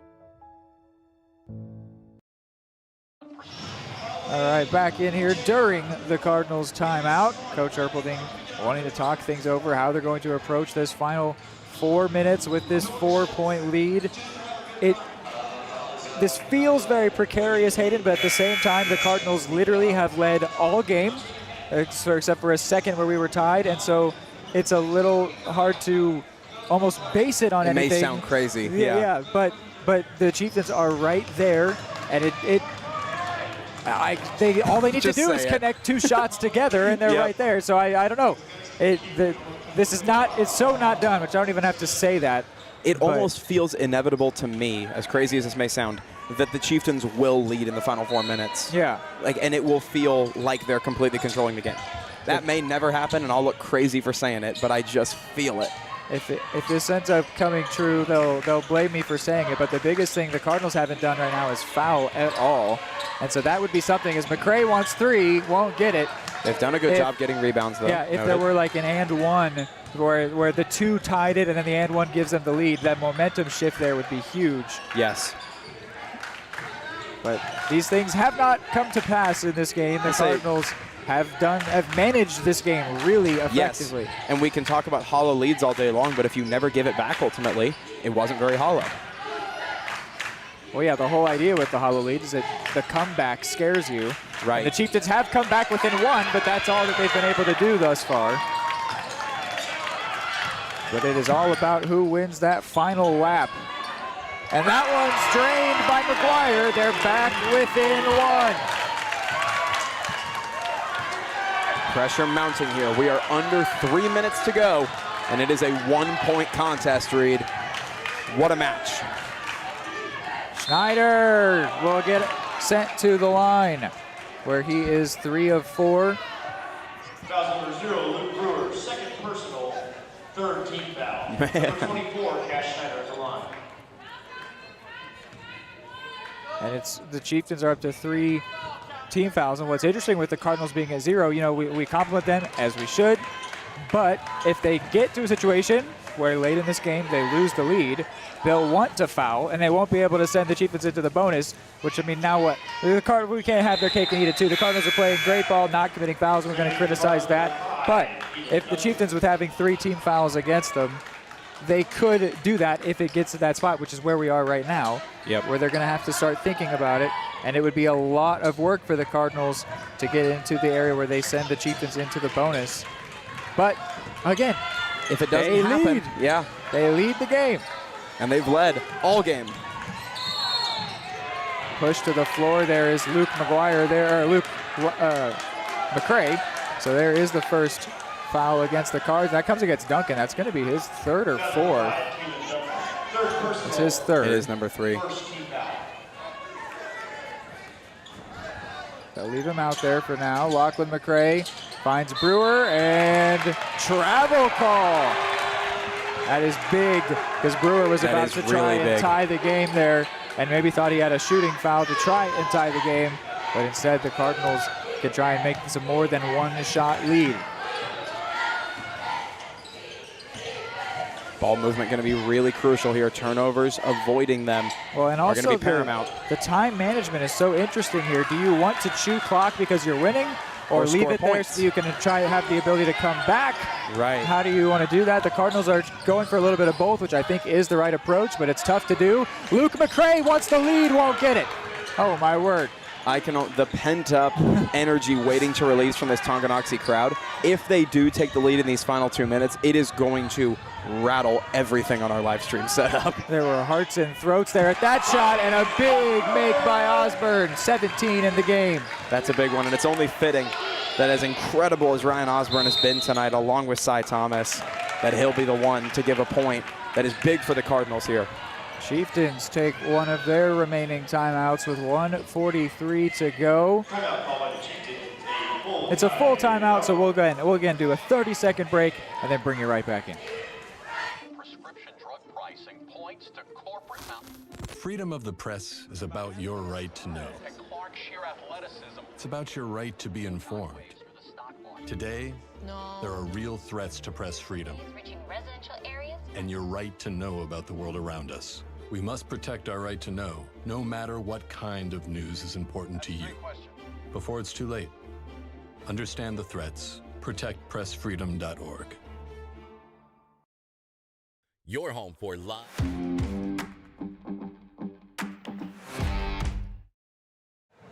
All right, back during the Chieftains timeout. It's a 4-point lead for the Cards, which if you'll remember, it was a 6-point lead coming into the quarter. So that means the Chieftains are leading this quarter just as they led the second quarter. They won the second quarter by 5. It was 17-12 in favor of Tongi. But, you know, it doesn't matter if you lose the quarter. It matters if you lose the game.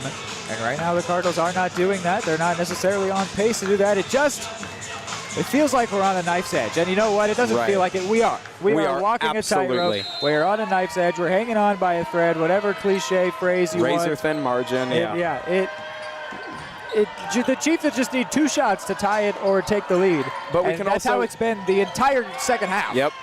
McCray gets that to go. And we can also play devil's advocate and say they've been on a knife's edge all night and they've handled it. So you can go both ways. At this point, there's only 2 or 3 more possessions left if the Cardinals want to slow things down. But Osborne wants the points.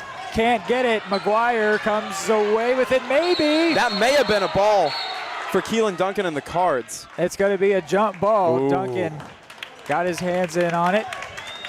And even though it will stay in Chieftains' possession, the fact that another jump ball would go to the Cards is still a win there. Yep. But the possession going empty does hurt because, again, Chieftains could tie it or more, maybe grab their first lead of the game within the final minute. With the way this game has gone, that would just be, I mean, the script writers have been on the money. I'm kidding, we don't write scripts. And it would be fitting though, certainly. McCray, I think, called his own timeout there because he felt the pressure that he was under. Go ahead and keep you here this time. 58 seconds to go, 54-42 our score. Remember, when these teams met the first time, it was 80-63. The Cards put up a much bigger number, and the Cards had a 12-point lead way early, forever ago at this point. This is so interesting how this is playing out. I'll let you talk about what's going on here, Hayden. Well, and again, in the midst of all this, huge thanks to anyone from the Tongi side who chose to tune in here. You're getting a phenomenal conclusion to your Tuesday evening. But I truly, at this point, am starting to lean away from, you know, we're waiting for a Cards mistake into they are comfortable in this spot. They certainly don't feel like they have their back up against the wall. They thrive in these moments. I'm not saying you want to get behind, you don't want to set up, you know, needing a shot to win the game, but I don't think they're panicked right now. I think they're pretty calm. They know how to execute. They know what they need to do. It's just going to be a battle of whether or not the Chieftains are able to put enough pressure on to force that crucial mistake. Yeah, and it's just so crazy that the Chieftains just need to hit one, and that's how it's been this entire time, and they haven't been able to do it. Yes. Despite the determination of their team, the obvious drive that they have, specifically it's been so within reach all night. They haven't done it, but could they do it right now out of the timeout? Cards smothering the inbound attempt, but McGuire drive, shoots, and we still cannot get tied. They will not allow the Chieftains to tie this game. And Thomas wisely is just going to walk this one across midcourt. And if the Chieftains will let him, which they are deciding to do, he will not tell them to do anything else. 15 remaining on the shot clock. Cards can do this for a little while longer, but if the shot opens up, you gotta think you'll take your opportunity. Thomas, control at the top of the key. Thomas drives here, goes for it with 3 on the shot clock, doesn't get it, gives it away. This could be the game right here. Oh, Thomas tips it, but it's gonna be a Chieftains ball. 15.9 to go, shot clock is off. We could see a buzzer beater 3, we could see a tie right here. This is quite the finale we have set up for. It's so interesting, this situation. It's almost poetic. Well, desperation is actually a great thing if you like for a team to pull something off that's crazy. And if this clock is to the point that they expire, the Chieftains will just shoot the ball, and that feels scary. Like, we've seen that twice. You kind of just need to let go of it. We've seen that twice work for the Cards, where like you'd almost rather there be 40 seconds on the clock with the 35 shot clock, just so that they had to shoot and there was going to be time left, but instead they can control the outcome here. Yes. And that they either tie it or win it, or that's it. And I mean, the Cardinals are going to be okay with that situation generally, because they come into it. You've gotten the better of it twice. They come into it with the lead. They're like, okay, well, I mean, what's wrong with that? But we've seen this not work out for Cardinals opponents twice this season. So it is a dangerous situation, but a very fun finale. And it's maybe fitting that the Cardinals find themselves on the other side of that tightrope, as they have been the beneficiaries of it twice. And also defense. If you're able to pull off a miracle and get a steal or get possession back, you can end this game essentially, or put it very, very close. That's a great point. I mean, everything is in the balance here. The Cards defense holds a lot of power. The Chieftains offense, as you said, ultimately holds the final finger. A huge thing, too, is they've got fouls to give. If the Chieftains are going to go for a 2-point shot, foul them, send it to the line, and make them have to make 2 shots instead of 1. Yes, for sure. McCray gets past Thomas for a second, working for space, and a foul will be called against the Cards. It's only a second team foul. 6.2. It was Cy Thomas. That was his first personal. As you said, it's going to work out well for the Cards. They do not have to worry about fouls for pretty much any player out on the court, I don't believe. But the danger, if you're going to foul them while they're shooting, is the potential for the and one, which almost happened. Oh my goodness. Those shots not going for the Chieftains has been going on this entire second half. That's the story of the night, yeah. And one of them. That would have been the difference between this shot being for a lead with 6.1 to go, and instead McGuire can only tie it. And the rebound here will be huge. They've got the big body Luke Brewer, 6'6", standing next to Osborne, who's an inch taller. Hurtig has been big as well. First one does go. Could you expect anything else tonight? Of course not. This is crazy. Could we see overtime here? What is going to happen? The next 6.1. McGuire can't get it. Thomas rebounds, and he's going to be fouled, and that's huge. I mean, it's not done, but that is a big step towards this being a massive victory for the Cards. It's not done, but it is now a matter of the Cardinals' execution instead of the Chieftains' execution, more so. They now, in a lot of ways, control their own destiny. There is luck in every sports outcome, every game. The amount of fortune, though, that the Cardinals have gotten. I mean, that foul by Dunback was the right idea. And it was timed perfectly. But if McGuire scored that, which was a matter of an inch of touch on that shot, then his made free throw, which he made the first one, they've got the lead right now. Would have taken the lead, right? Yep. And all of a sudden, this arena, if that goes, this arena is dead. Yeah. It is a completely different world. The Chieftains just took their first lead of the night. And you think about, I mean, the Chieftains have definitely left at least 10 points on the board with missed layups or missed open threes. That's not to say that the Cardinals haven't done the same thing, but they have the lead, and so we're talking about the team that doesn't have the lead right now. But oh my goodness, I'm actually shaking a little bit. And like, how is this game about to end? Because Thomas will, all right, actually it's just going to be a Cardinals inbound. They will foul, send the Cards to the line. Likely less than half a second will come off the clock. If the Cardinals don't make both, then a potential full court shot could win it for the Chieftains. Otherwise, it could tie. We'll see how this all goes there. The Chieftains will certainly foul again here. And there's room for drama. So Dunback will take. Completing the inbound is going to be vital. Oh, he does it. He's going to give it away. Oh, my word. The shot. No, it does not go. Does that count? Oh, he misses anyway. How did they win the game? Wow.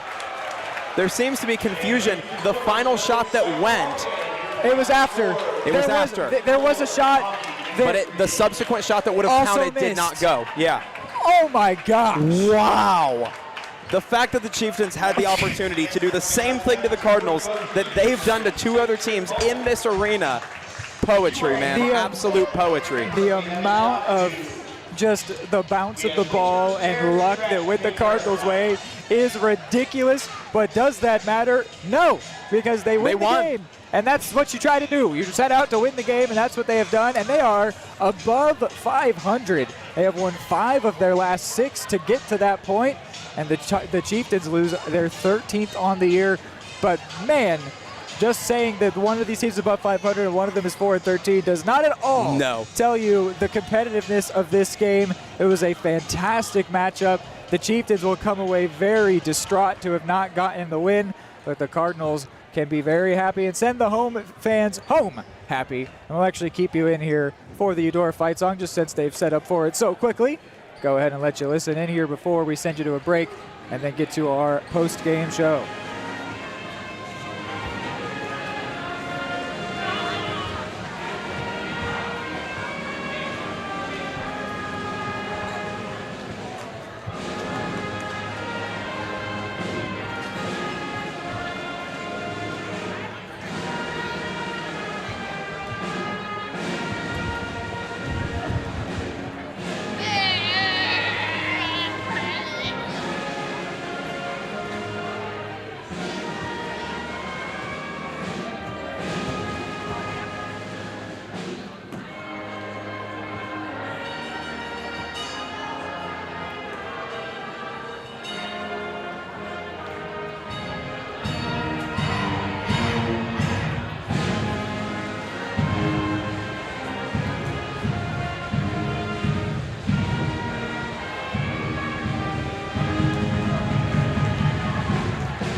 All right, and with that, we will send you to a break. When we have you back, it'll be the post-game show. We'll wrap up this game specifically, and then also the doubleheader on a whole, tell you what is next on Eudora Sports Live. So keep it here for some information about the channel and also some analysis on this game.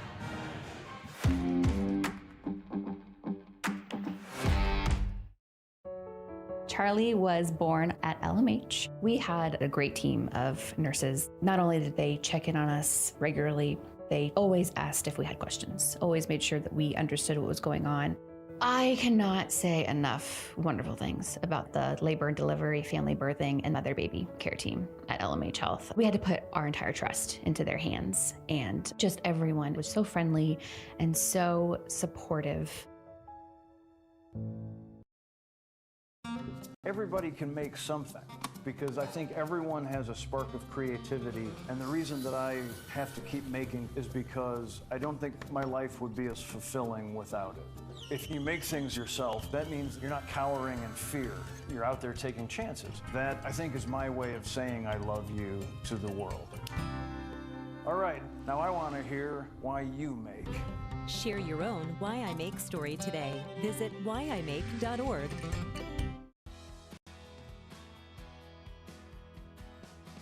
I used to drive an ambulance as an EMT, and I've always tried to be a safe driver. If people knew what I know, lives could be saved. In my car, if I see a truck or bus taking a turn, I know to take my time. When big vehicles turn right, they may swing wide to make the turn. If you try to sneak in, well, it's a lesson you'd rather not learn the hard way. When trucks and buses turn, let's you and I wait. It's our roads, it's our safety. At Kansas Insurance, we know one size doesn't fit all. In fact, our whole mindset is based on customized policies for you and your families. We're local, and we do what we do because we care about you. Think of us as brokers for your insurance needs. Working with Kansas Insurance gets you the award-winning service and attention to detail that only an independent agency can provide. All across Kansas, we're here to help you manage and plan for all types of risk. Contact a local agent today. Kansas Insurance. Local, independent, serving you.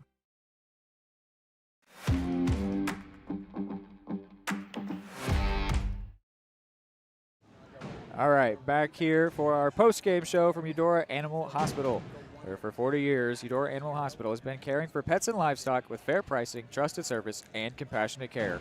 Pet owners from across the region trust their four-legged friends to Eudora Animal Hospital. To learn more, visit eudoravet.com. So, Hayden, we said that the chaos had to end, and I suppose for a while it kind of did, but boy, did it definitely come back at the end, because the failed inbound from the Cardinals should have cost them everything. Yes. It didn't. Then the next rebound, and I do believe that the second shot got off, and it was a short-range jumper layup. It should have gone, should have cost the Cardinals the game. It didn't. And any of the 8 shots from right below the basket that bounced off should have gone in, should have cost the Cardinals the game. They didn't. And the Chieftains just felt more comfortable with the ball in their hands, honestly, all day long. Yes. And it didn't result. I mean, they won the second quarter by 5. They won the fourth quarter by 5, but they lost the first by 8 and the third by 3. And that's a +1 differential for the Cards, which is how things end here. That is a tough pill to swallow if you are on the Chieftains side of things. They should have won the game. The Cardinals should not, but they did, and they did do good work. It is not like this loss only fell into their lap. The Chieftains definitely did not do enough for what they would have liked to have done, but the Cardinals also did do enough to tread water, to stay above. And it's funny, you were saying this in the break, just based on this fact alone, which is certainly deceptive if you don't say anything else. The Cardinals scored the first point of the game. We did see it get tied at 38-38, but they never trailed. They never trailed the entire game. On that fact alone, that sounds like a very dominant performance. Or at minimum, a controlling one. Yeah. Yeah. But, I mean, it was right there. The Chieftains, it's crazy they never led. And, we can woulda, shoulda, coulda. We could talk about the ifs, the maybes, the buts, the whatevers. It doesn't matter. The Cardinals won the game. And, they're above 500, which is crazy to think about. Crazy. We had the same thing happen last year. Last year, I was about to say, I think it was the same situation. The Tongi Invitational, where they were able to, I think they did it within the Invitational, win in 2-4, came out 5-4. But still, they have clawed back here to have a winning record. Really impressive stuff. I've yapped a lot before throwing it to you, Hayden. What do you got here on this game? I don't have a whole lot that can summarize it better than you just did. I don't want to look over the, if this happened, then the Cardinals would have lost too much, because I'm sure the Paolo Panthers and Ottawa Cyclones would both say the Cardinals should not have beaten us. There was no world where they should have walked out of their home stadium that night winners. The Cyclones especially, yes. by the way. And they did both times because of missed opportunities, and ultimately it's an opportunistic sport, as with many sports. I'm just incredibly impressed, and I mentioned it a little bit in the fourth quarter. Now I feel confident enough that I'll drive it home. I'm not going to say that they are always going to win in close games late, but I think it is undeniable that they are comfortable in that spot. It doesn't worry them. It doesn't shake them anymore. They're not going to blink in the face of a one-point game with less than a minute left. They're used to it at this point. And, if they're able to rattle off some wins down the stretch here, you look farther down the season, that skill could come in handy. That's a very useful thing to be able to do.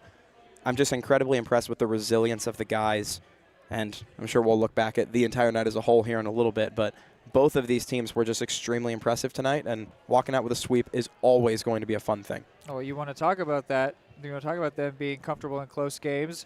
I'll jump a little bit out of schedule here and talk about what's coming next for the Cards. Yep. They'll be playing the Baldwin Bulldogs, who beat them by 3, only 3 days after the Cards got their buzzer beater win over Paola. So we could be in for another close one there, although the paper wouldn't have told you this one was going to be close because the Cards won by 17 the first time, only won by 1 the second time. So maybe that one will be a blowout for one of the two sides. Who knows? But, you're just looking at that, and there is a close game that the Cardinals lost this year. There's a couple, but that was the one that was a one-shot difference, and that is their next matchup. That will be on Friday.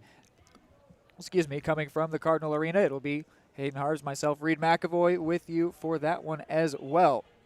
But yeah, a crazy outcome here.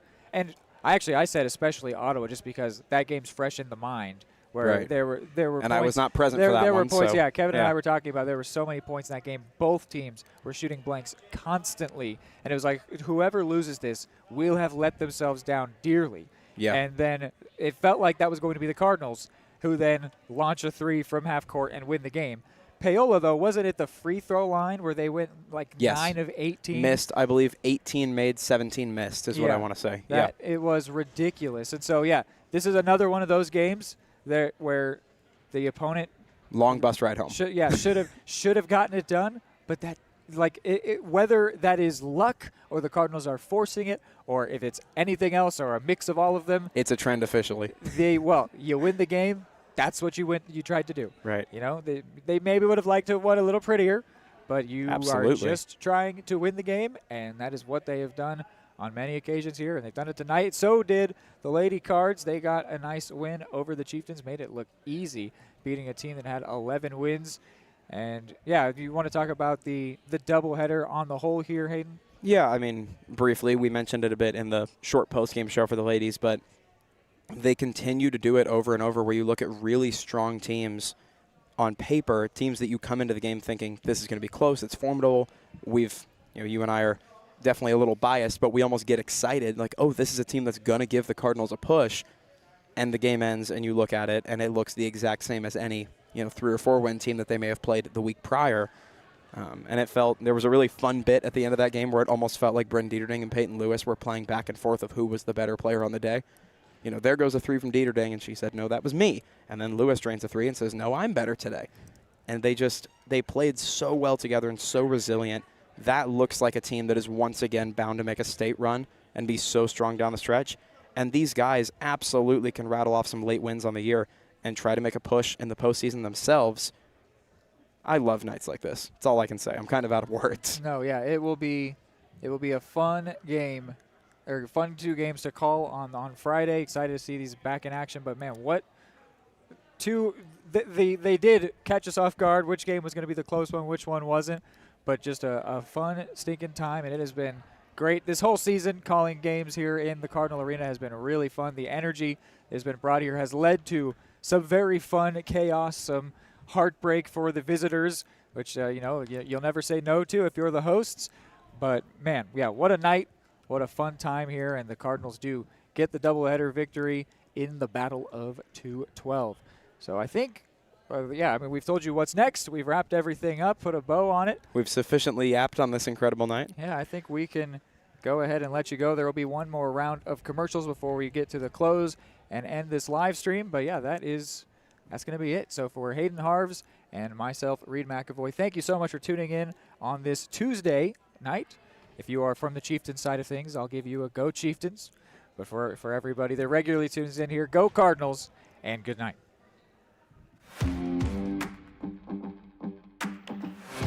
Are you looking for a trusted partner in pet care? Look no further than Eudora Animal Hospital, proudly serving Eudora and the surrounding area since 1975. Eudora Animal Hospital offers a wide range of services, including wellness exams, surgeries, routine vaccinations, and emergency care.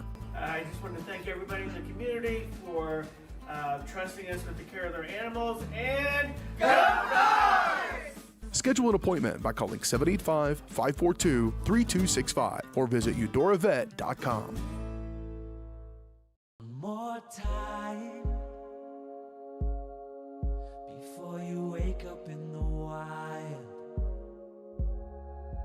Our natural world needs us now. Step by step, side by side, together, we can find a way to ensure that all life on Earth can thrive.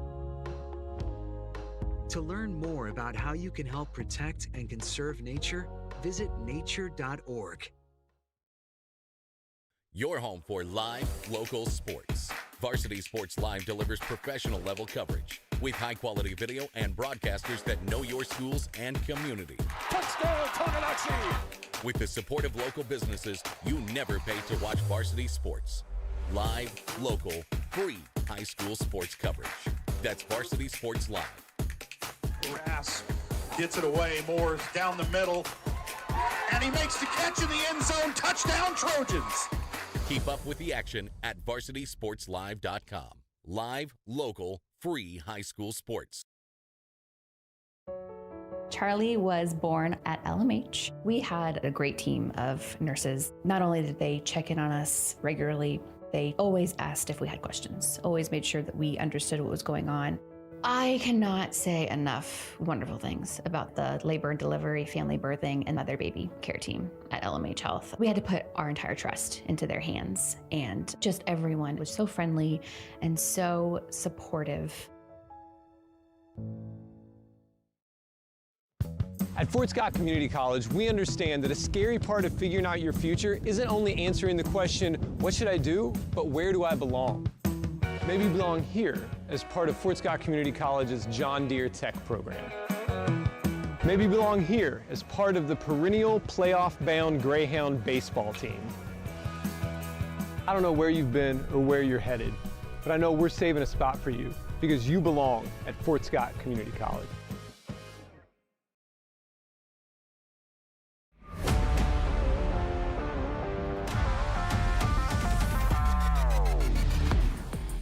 From the gridiron to the hard court, the pitch to the mat, don't miss any of the action. We're there with live, local sports coverage at VarsitySportsLive.com.